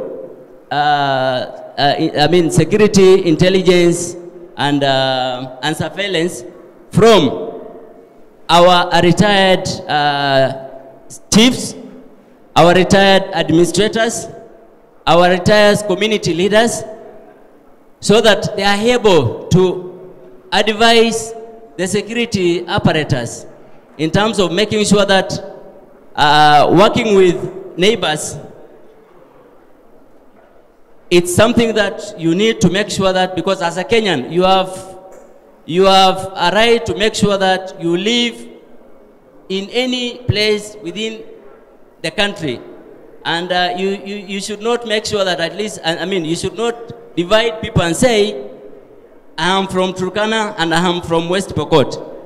The only thing that we need to make sure is that at least we make more efforts to make sure that at least we have peace ambassadors that will be advocating the issue of making sure that there is peaceful coexistence with our neighbors, peaceful coexistence with our people, in terms of making sure that we handle the issue of land grabbing, the issue of insecurity. And the other thing that I also wanted to add to this is advising the security agents to do more of advocacy in terms of funding, because a security issue is not something that it's taken slightly. It's something that needs a lot of funding in terms of making sure that police who are charged with the security issue do more patrols along the highways, do more patrols along the border area, and make sure that at least people are aware of, security issues. The other issue that I wanted also to highlight on the issue of conservancy, I think the issue of conservancy, it's more of increasing more of partnership and collaboration with the Ministry of Tourism and other private entities that run conservancy activities, so that at least you are able to have more funds that will be able to create job opportunities for the people, and also address the issue of job issue. There was a question to do with general question to do with the economy at Lobokat. I think the issue of Lobokat hotels, it is not something that has just come up like that. I think that what we need to do more on this is at least to ensure that we work together with the security team. We bring on board all the stakeholders that are involved in this issue of economic empowerment for the Lobokat community, to ensure that at least they are able to address the emerging issues that rest the issue of shuttles not stopping at Kainuk, and support the economy of Kainuk. Because I think there were issues to do with vehicles, maybe people taking, personal bags and all kind of things. So I think it's something that needs to be worked through a collaboration and partnership with all the stakeholders, bringing them on board. There was also an issue to do with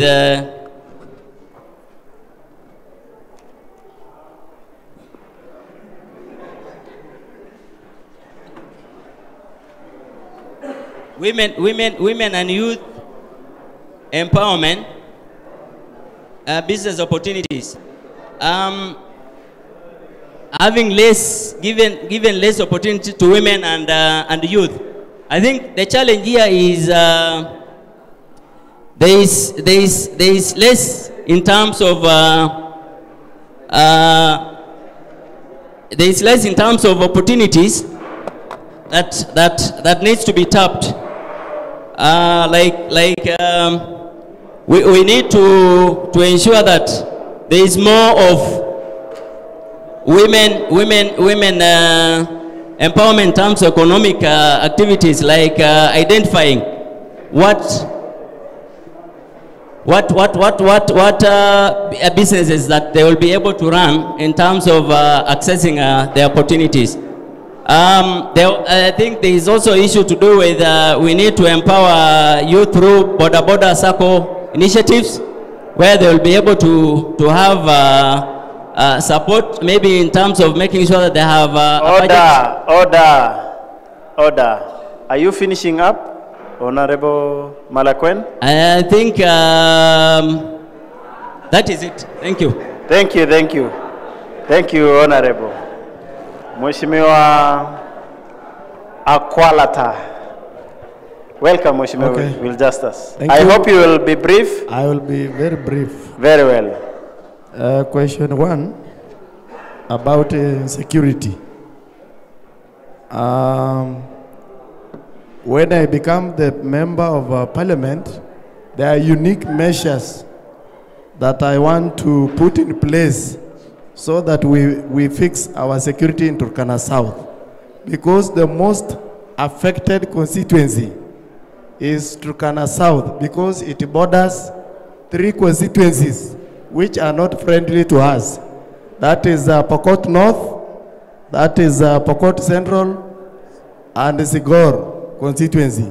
So we have a lot of problems there with our neighbors, but the first thing we will do is to talk.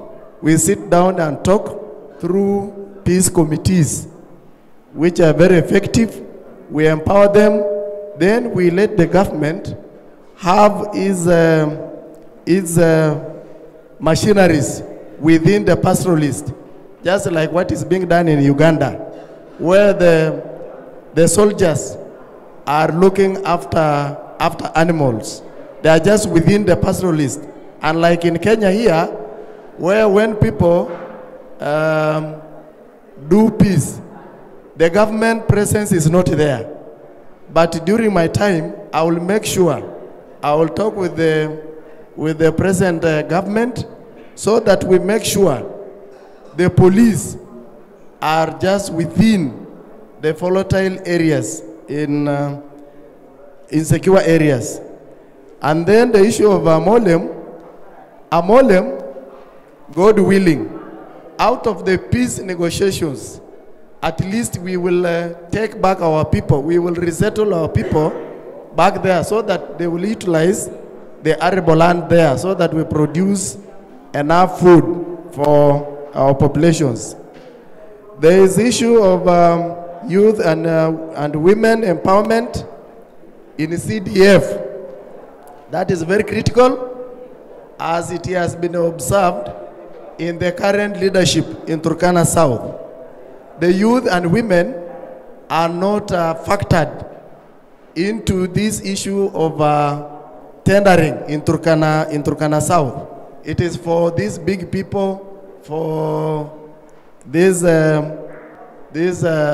traders, the people who have good money, and that is why some of them now, because they want to retain that status quo in the CDF, so that again they sideline women and youth.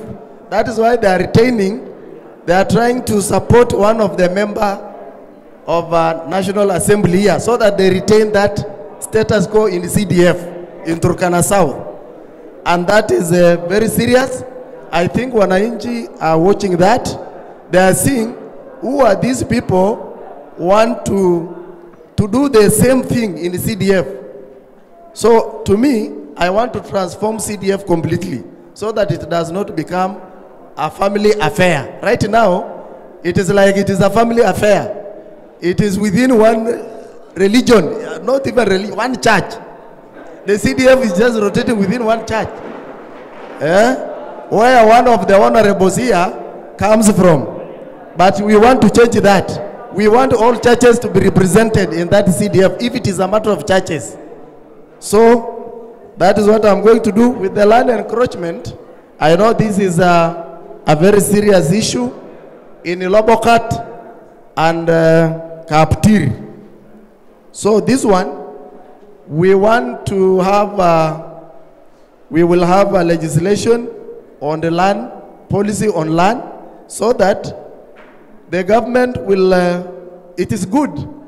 The constitution allows every Kenyan to live everywhere. But now this Kenyan should know where he is staying or she is staying. So that when maybe we want to collect even revenue, we collect revenue from these members, from these Kenyans. And like what is happening in Kaptir and Lobakat. Our neighbors are living within our land, but there are no clear issues, clear information about staying there. So we will work on that. And if the boundary issue will be solved, then encroachment will not be our problem. Kenyans will live everywhere. Even if our neighbors live inside our land, we will not have issues. On the issue of teenage pregnancies, we will teach our children. We will take them through lessons on reproductive health, on how to take care of themselves, especially when they reach adolescence, because we are losing more girls on these teenage pregnancies.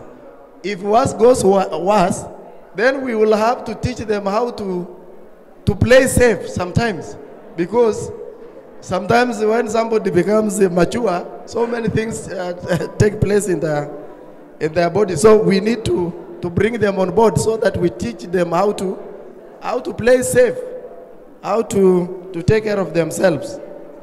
Okay, on agriculture, I know this has been mentioned, and it has been devolved in the county government. But we have 15% remaining in the national government. which during my time as a member of parliament, there is a NIB. This NIB, if well supervised, it will do well and it will make sure our farmers get their lands prepared, and then we will produce enough food. So right now, we don't know what is happening with the NIB because we are not getting the right service from NIB, because the member who is in leadership in the constituency is not supervising, is not oversighting these organizations that are delivering a service to our people. Dr. Amos talked about my demotion. Anyway, my demotion was politically instigated by the sitting member of parliament because of catching the ground. You know, when I started trying to put forward my ambition, I became a threat to his politics. So he decided to use the DEO to make sure he has demoted me and transferred me to another school. And that is why right now I belong to ASLA party, that is UDA, because that is where we belong. People who are neglected in the society, people who are fought. So I am there, and I think I will deliver this seat through this ASLA Nation Party, and I believe it will be there. And that's why in my campaigns, you will not see me driving a vehicle. I drive a motorbike going into my campaigns because I want to show this person it is not the number of questions you answer, you respond in this hall that will give you leadership. That's not. So I just want to tell my friend, Philip, it is not the number of questions that will elect you to become a member of parliament. It is what you want to do to these Turkana people. That is I believe in that. So, when you have so many questions, you have so many problems. That is why people ask you a lot of questions. Even when you become a member of parliament, the same questions you will be asked many, and you will just fumble the way you have been fumbling. So, there is an issue of from Mwalimu Boykut. Thank you so much. Teaching, we have said, is a noble profession. We need to encourage our daughters and sons to do this course. Although there is a problem in raising of the grade. Maybe we will recall back was that minister. Minister anaitwa nani mwenye aleta mambo ya D+. Labda tutamrudisha aanze kuleta D+ so that our kids, our children, Amina, yeah, maybe we'll get motivated, because right now, in the number of schools that we are establishing, in fact, they are not modernized, they have no facilities, they have no labs, but still we are creating more. So during my time, we will modernize, we will try to improve those schools so that our children will get the best education, the quality education, rather than just having so many local village schools, secondary schools, which in the long run, it only produces D+ and below. And that is what we are doing somewhere, which I think I may not continue with that kind of killing our generations. There is Ngiliwoi. Ngiliwoi are the Turkanas who do business between Pokos and Turkanas. So what we will do, these are people who are idle because their livestock were taken through raids, and because of being idle, so they have tried to run away from their families so that they get survival somewhere. So what we will do, we will try to bring these people back. We talk to them, then we empower them. We try to restock them if they were others. We try to restock them to give them some kind of livelihoods, especially livestock. If you give them she goats, and then nannies, and then one he goat. I hope and you're like summarizing. just give us time because we have listened to somebody for 2 hours. I'm just asking whether you are summarizing. We have listened for somebody for 2 hours, and you are giving us 5 minutes. Let me I finish have my not given questions. you 5 minutes. I'm Okay. asking whether you are almost. You have all your time. In fact, I'm a quarter. Very well. Proceed. Okay. So, we will talk to these people because they are our brothers. We will recall them. We will go and talk to the other side also, so that they bring them back to us.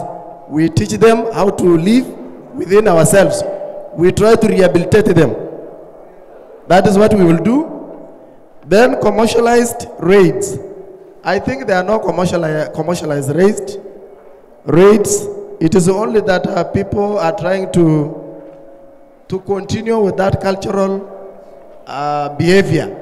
Like on the other side, people are used to that kind of behavior. If they raid, then they become now men. So there is no commercialization. And if there is commercialization, then we have to create livestock markets. We have to create livestock markets in the boundary, maybe between West Pokot and Turkana, and maybe Marakwet and Turkana, so that the animals from Turkana are branded. Maybe, okay, we tried it last time, sometimes back, but they did not work. But now, because of having markets within where there is problem of raids, livestock rustling, we will try to use that as points of identifying stolen animals, rather than maybe taking them to Makutano, then to sell them there. So we will try to localize the livestock marketing. Conservancies, I know we need to conserve our forests, we need to conserve our pastures, we need to conserve our animals. And from that, we will be creating employment to our people. So it is not true that one of the governor's manifesto is conservancies. These conservancies, sometimes they should be natural, but out of good planning, out of good policies, rather than saying that somebody is trying to cheat our people, saying that when he gets into the office, he will bring back conservancies, and he has been in leadership. He has been a minister of a very powerful minister. What has he done to bring back the conservancies? Very powerful. For 30 years, this person has been a minister, and he has not put a mark in Turkana. So it is not good to come in front of the cameras here and start cheating people. Please, let's avoid that. I know conservancies are good for our people because they will create employment. Our generations to come will also have some animals to see. So by doing that, we will bring back, even in our manifesto, in like our Honorable Odepe manifesto, we have this because we want to grow communities. We want to grow our economies from bottom up. Yeah, that is what we are. That is the ideology of my party, and not any other party. Other parties are just struggling. They have nothing to offer to Kenyans. Yeah? So we will talk with those other areas which have good policies for conservancies. Then we will revive these conservancies. Then we will distort. We will remove Kapese Community Trust Fund. In fact, that one is a misappropriation entity in Turkana South. It is not doing anything. Initially, when it was ACS, it used to pay school fees for our children. But now we don't know these 28 million. Where is this money getting into? You find that 28 million ati ndio ya kujenga ofisi peke yake. Sasa hii imekuwa ni kitu ya mtu anakulia ndani. So wakati wangu hii Kapese Community Trust Fund, kwa sababu haisaidii Mturkana, itupiliwe mbali na tuanze mambo mengine mapya, kwa sababu imekuwa ni ya kufanyia siasa. Kama huwezi sema bei tosha, huwezi fanya chochote kapese community trust fund, huwezi pata hata nini. So imekuwa ni ya siasa ya bei, just like CDF. CDF in Turkana South imekuwa tu ni siasa ya mtu fulani. Kama huwezi sema jina fulani, you cannot be given tender. If you can sing about a name of one of the aspirants here, you are given 2 or 3 tenders automatically. And by doing that, we are killing our people, we are killing our economy, we are not doing the right thing. And we want to install the same injustices to our constituency. We will not accept. Okay, Kainuk,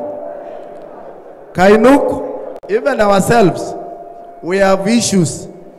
So sometimes, let's also solve our own conflicts with the passengers, with the vehicles, with other people getting within ourselves. So if we will become friendly, because sometimes, even me, when I stopped at Kainuk, everything of mine was taken, including the bag.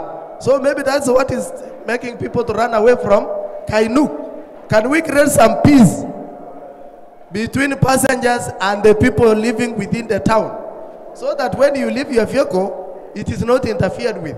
I know we will make sure we have created that kind of environment, whereby the passenger vehicles, the people who will leave their vehicles maybe to eat in the hotel, are not interfered. Their luggages, their properties cannot be interfered with. So we will negotiate over that. We will talk with those people and agree and make sure Kainuk is very peaceful to our people who stop there. And then extractive industry. Yeah, we have oil, and in my manifesto, I have an issue of oil.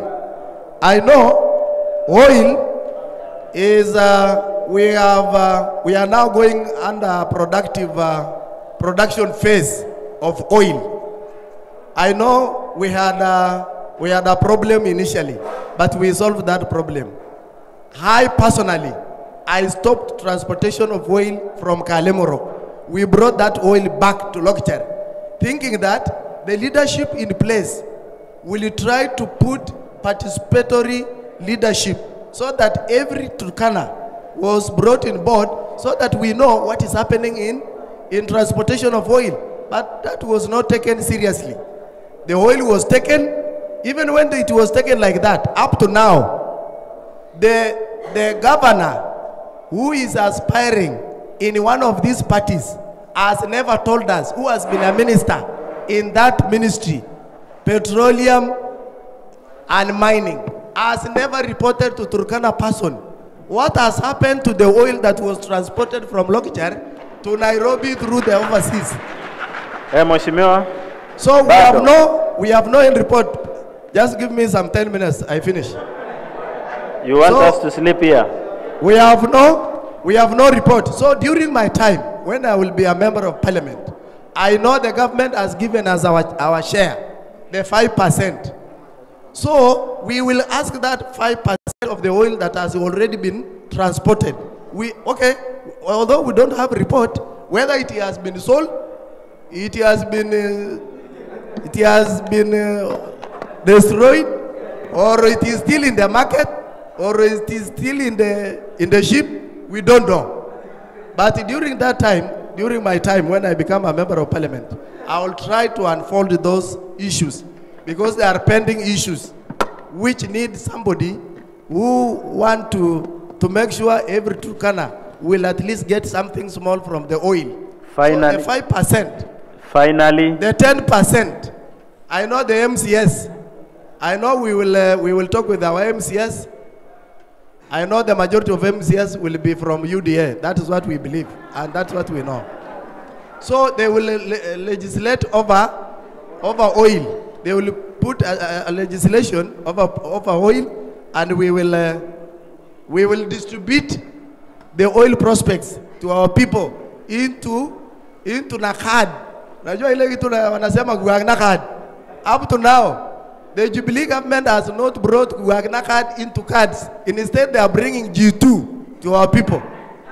So that is to say, the money that was supposed to be put into G2 has been diverted to campaigns. We know that, and we will correct that. Finalize, Mheshimiwa. There is Kalapata. Okay, it was not mine. There is new contributions from Mariko. New contribution to insecurity. Anyway, leadership cannot be for two people. Leadership, the leader is one.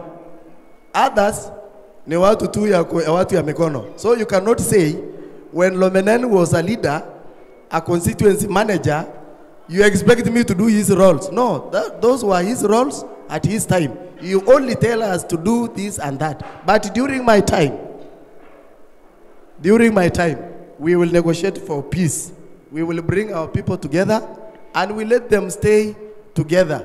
And then I know where the problem is water and pasture.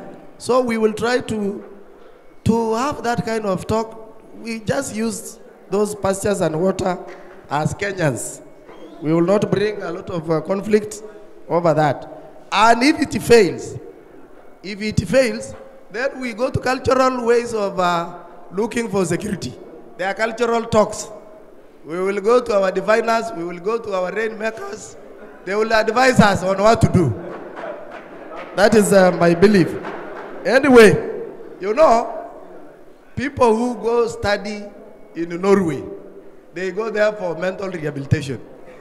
I know in my capacity, I have all the competence to lead Turkana South constituency. I have just heard one of the members saying that I have no competitive leadership skills. Why I am here, why I felt like I am the best, is because I have been living in this constituency. When people were running in Norway, I have been running in this constituency, helping our people. You cannot say thank that. You, Mheshimiwa. Thank you, Mheshimiwa. I grew up in this constituency, and I know where it pinches in this constituency. If it is issue of insecurity. Thank you, Mheshimiwa. Thank you, Mheshimiwa. Thank you.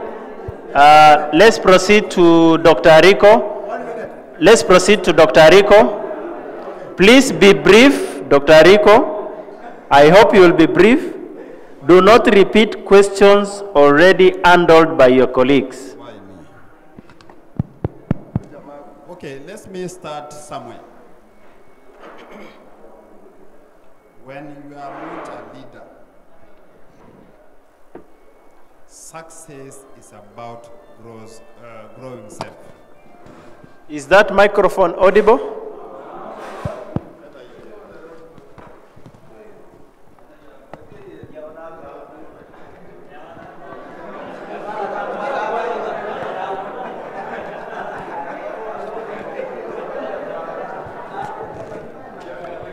As I said, I want to begin somewhere. When you are not a leader, success is about growing self. When you become a leader, success is about growing others. Let me go to answer the following questions.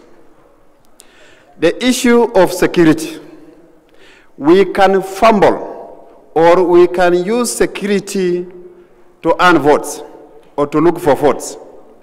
But let me tell you, if your art is not real in this business of security, you will not achieve anything. For me, the first step that I should do when I become member of parliament for Turkana South, I want to unite the people of Turkana South. Unity within is paramount. We cannot purport to fight external wars without solving your own problems. If there's divisive within, if there's division within, if a leader will not appreciate diversity in a constituency, when a leader preaches something and does something else, that leadership should be thrown away in totality. Unity of the people. Number 2, establishment of sustainable corral and settlement along our borders. We can only achieve this if we put right infrastructure in place along our borders. Remember, our land has been acquired by our neighbors. Our leaders have not read the law. What does the law say on limitations of actions? If you read at Land Act, at Section 7, limitation of action states like this. If you allow our neighbors to stay in our land, the Turkana land, for more than 12 years, that land belongs to the Pokot. We have lost our land to Pokot in the current leadership. That is limitations of action. So you should get some insight when you become a member of parliament. That is the law. It is not me. Secondly, the issue of land, because I see Dr. Logiron and his team have not mentioned anything to do with land. This is very emotive. I thought this will be a subject of discussion in this debate. The issue of land and insecurity, because these are the issues that really affect the people of Turkana South. The issue of land. Our land is unregistered land, unregistered community land, which falls under the purview of county government in trust. When I become member of parliament for Turkana South, if I become a member, the first thing that I will wish to push, which is envisioned in the Lands Act, is to register our land. Because there are rights that are under this Land Act. If we register our land up to the borders, because the government archives, we have the boundaries. We register our land up to that boundary. Pokos will not have any right. It is upon the community managing that particular land, the custodian of that community, of that land, will be given powers to allow anyone to develop, to stay, to grace. You not just come from nowhere, from West Pokot, and come to Turkana, because that land belongs to a certain community. It is registered.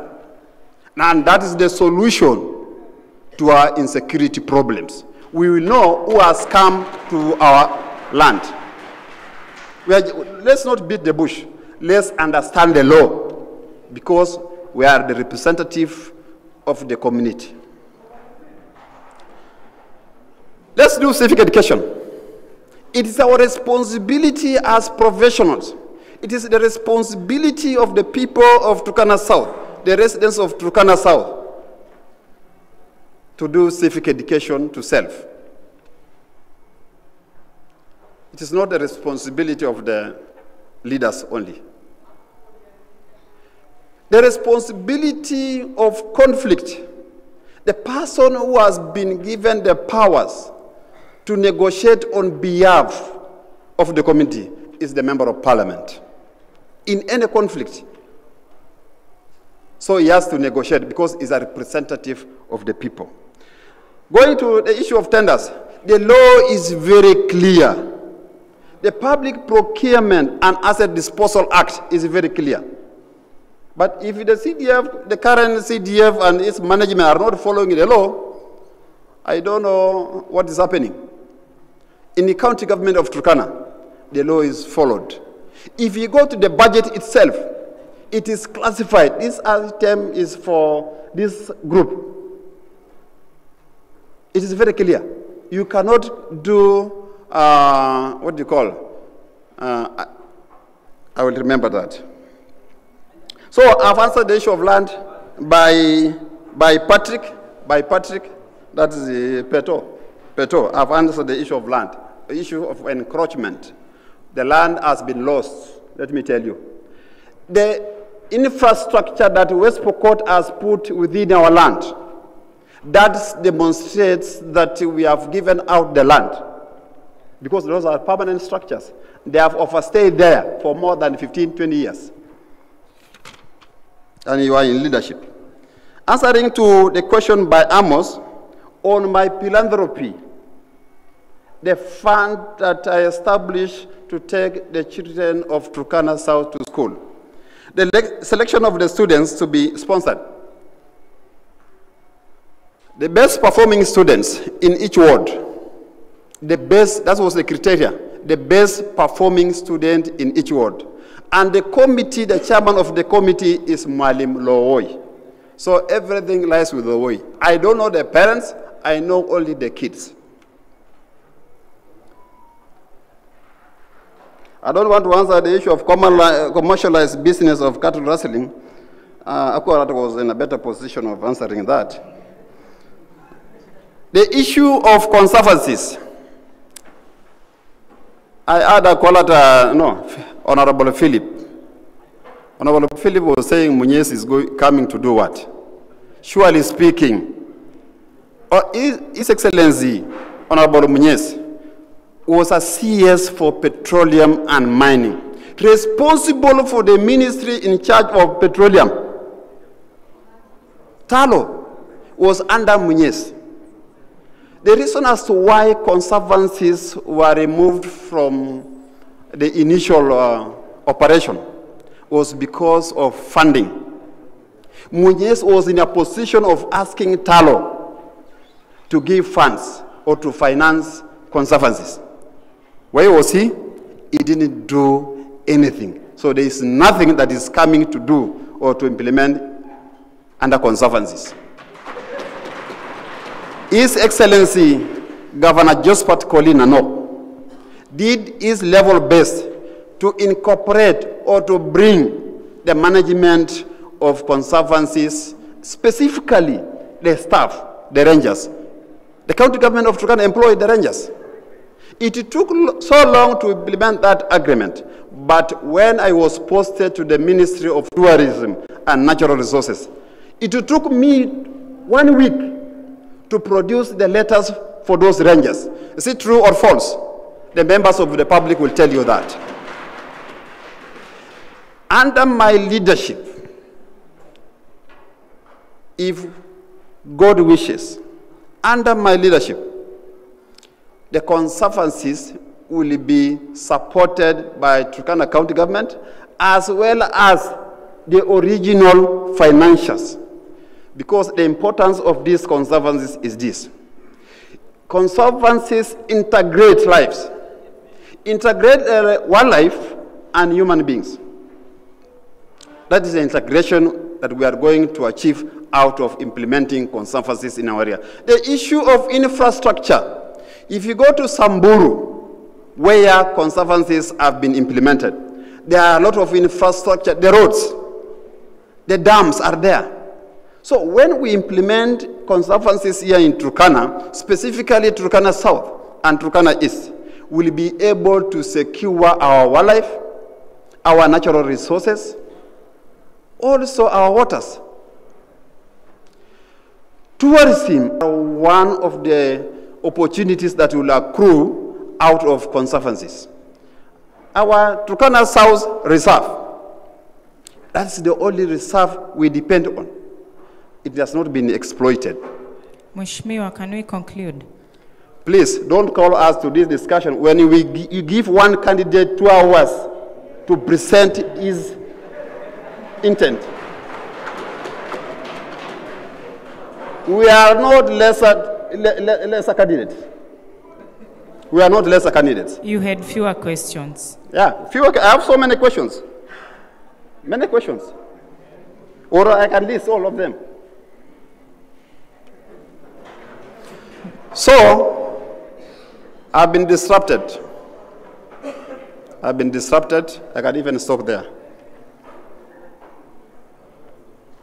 So I've listed the issues of conservancies, the issue of employment to our people.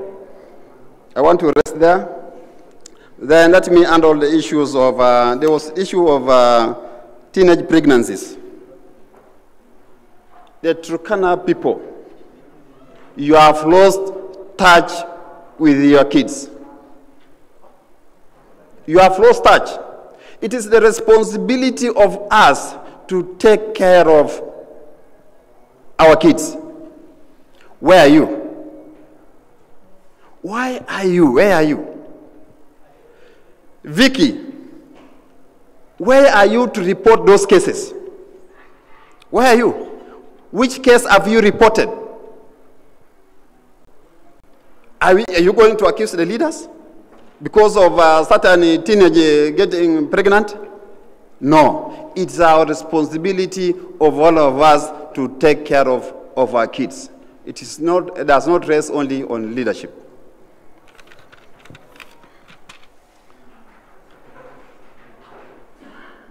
Distribution of resources. Honorable Malakwen had asked about distribution of resources. Let me tell you, Malakwen, if you do not have insights on the budgeting process in Turkana government, don't even mention anything, because if we say what has been given to Turkana South in terms of development, you not like it. If you read Article 10 of the Constitution of Kenya on the participatory of the people, budget is prepared based on our input. Have you ever participated in these meetings? Budget preparation. Turkana County, if you remember 2016-2017 financial year, Turkana County gave Turkana South a whopping 270 million in terms of irrigation to implement the irrigation schemes. Nakwamoro irrigation scheme, Lodwar irrigation scheme, Kanodon irrigation scheme. 70 million for Kanodon. Another 90 million, I don't know which in Nakwamoro. Another 7-something million, Lodwar. That's how much. Let me tell you, if you look at the bursary, there's a law for bursary. Lokicha wards gets the highest share and Katilu because of the population. Kalapata wards gets 10 million. The minimum allocation for each ward, the minimum is 10 million. Is that not equitable? So if you don't have information, if you don't participate in this engagement, but let me appreciate this institution for giving us an opportunity to tell a story. The story about our past, our good intentions. But let me ask the members of the public. We can talk a lot. People can say all what they have done, wherever they were. But what is important? What contribution have you made to your people, the people of Turkana South? What contribution? That is being socially responsible to your community. Because you denied your community some opportunities. You denied your community some opportunities. For my case, I was sponsored by Lokichare Family Development. I took an opportunity from someone. That's why I'm interested to give back to my community. If you go around, from the bottom of my heart, this is my lifetime business. My lifetime business, and that is what motivated me to study ownership structured dimensions, farm performance, and corporate social responsibility disclosure. Any person making contribution Any persons, when I talk of persons, I talk about you, I talk about institutions. Any person doing something has to disclose that. Has to disclose that. I'm an accountant by profession. If you read International Financial Reporting Standard number 1 on this presentation of financial statements, in that financial statement, you need to make disclosures. If you have nothing to show the public that you've done ABCD as a result of you being somewhere, of you being somewhere, don't even say, why are you mentioning this? Why are you mentioning that? Because you have nothing to tell the public. This is an interview. This is an interview.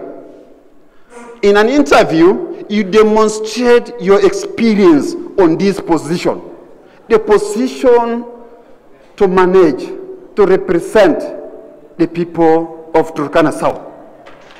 I'm coming to the people of Turkana South and tell them what I've done to them personally. I've not mentioned anything to do with my previous positions. I don't want to go, because there are a lot of things that I can mention. I don't want to go that way. That way. I want to demonstrate. I'm doing interview with these members of the public. In an interview, you tell your experience. Not the experience of another institution, experience of this institution, the people. The people. And that's why I'm saying, I'm here for you, the people of Turkana South. You know me? Arikon Amoit Lonyankori is an household name in Turkana South, in all the rivers, in all across the Turkana South. May God bless Turkana South.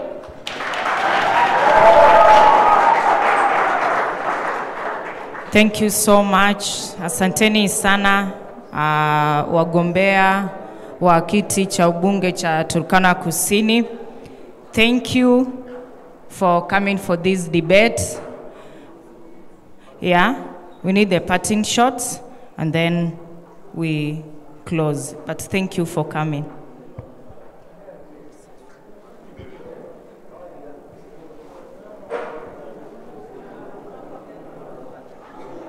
Thank you.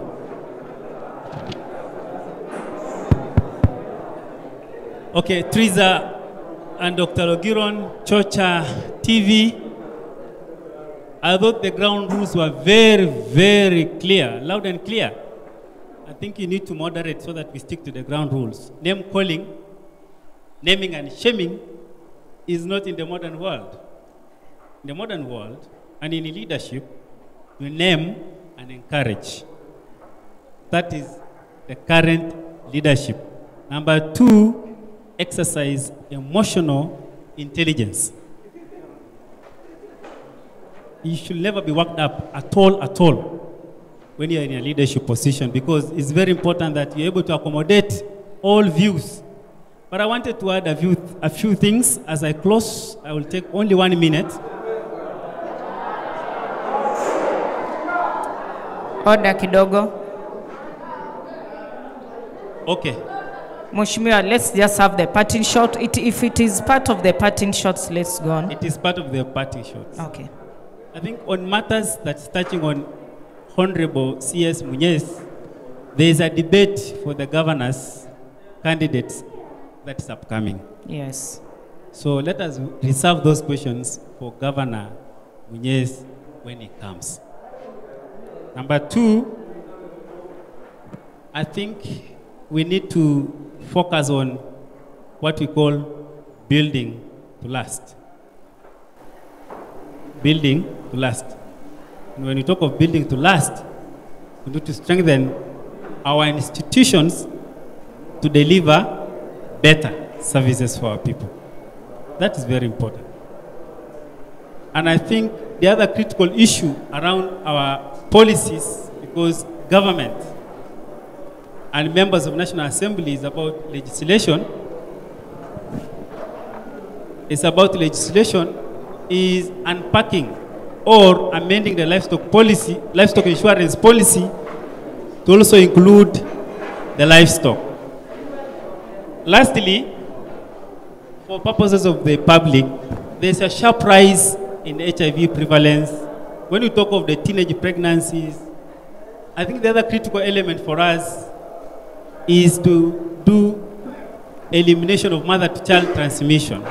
Because there's a sharp rise of HIV prevalence in Turkana County. We used to be at 3.6 or so.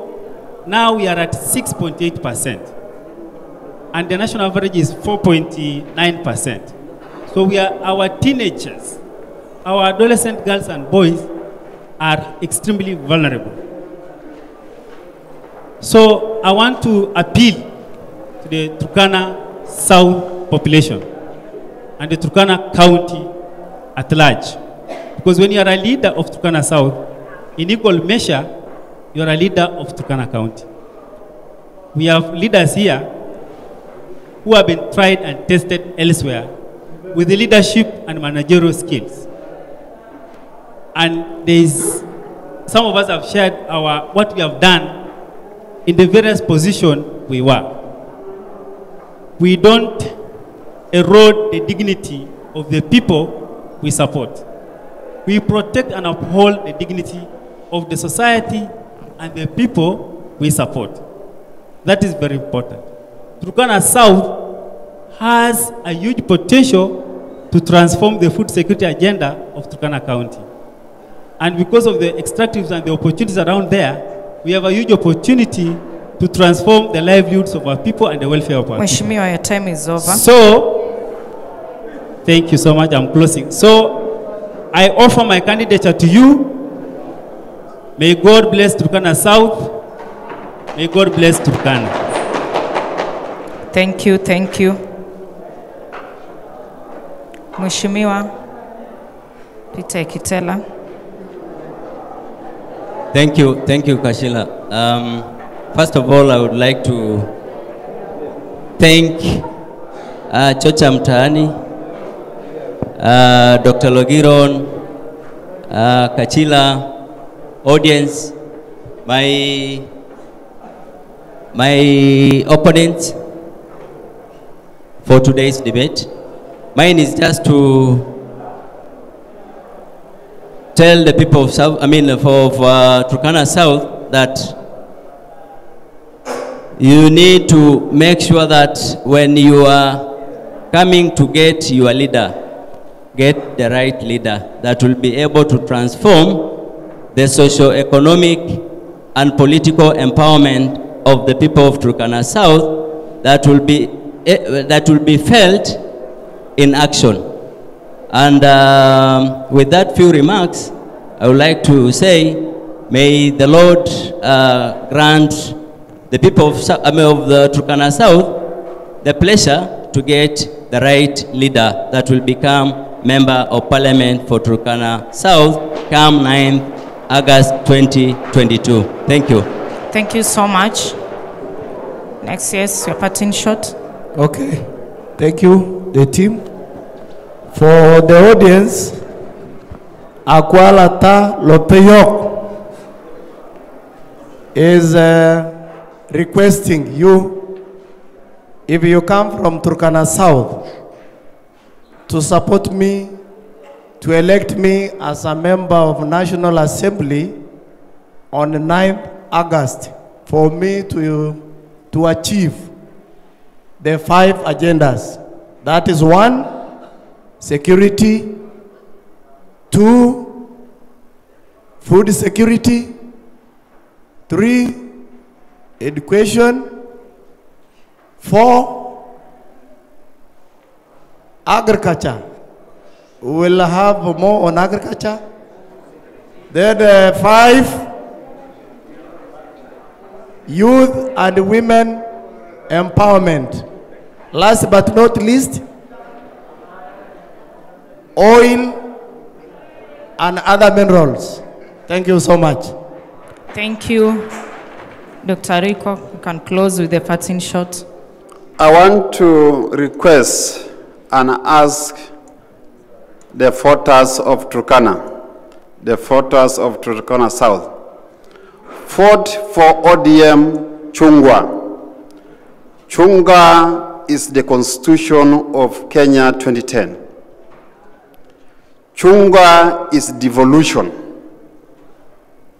Chunga is Raila Amolo Odinga who brought devolution.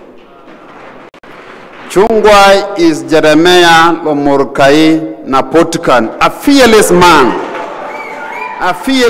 that will fight the enemies of Turkana County. Fought for Joseph Ekalale, the fearless senator. Fought for Audan Lokala, a youthful MP, woman MP. Fought for Ariko John Namoid, Lonyankori, the only one. Fought for my MCS, the ODM MCS. The MCS for ODM, I promise, all of them will be in Turkana County Assembly. To close my remarks, I want to leave you with this. What is on the paper is what we want to tell. What is not on the paper, that is what people follow. And that is the impression we will leave behind. And that will tell you who is a man.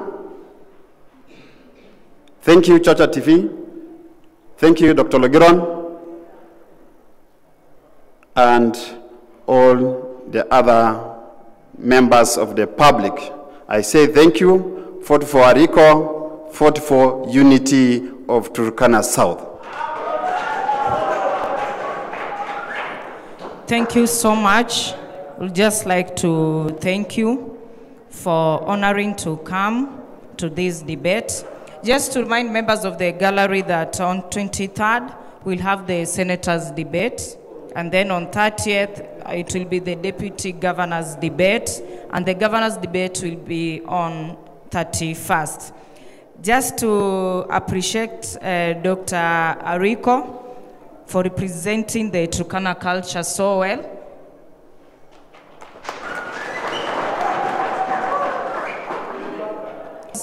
And I, Teresa Kachila, we also like to thank Dahil for making all these to happen. Thank you so much and good night all. We are requesting for a photo with my colleagues and you. Yes. Troopix, let's do a photo, a unity photo. Ours is just to remind you that Turkana South, Turkana County. A good number of them work with Turkana County government. So those are our major clients. A good number of the students we've got is from Southern Sudan. But from our marketing, we've marketed across and we are expecting students from Ethiopia, Sudan, and Uganda. You should join Turkana University. Turkana University offers the programs that you need. We are market oriented. We offer what is required in the market. Agriculture, science and technology, mathematics. We carry out CBC programs. We offer short courses that are offered at the school of government. This is where you can get what you want. You need it, we have it here at Turkana University. Turkana University is a cradle of knowledge. Welcome.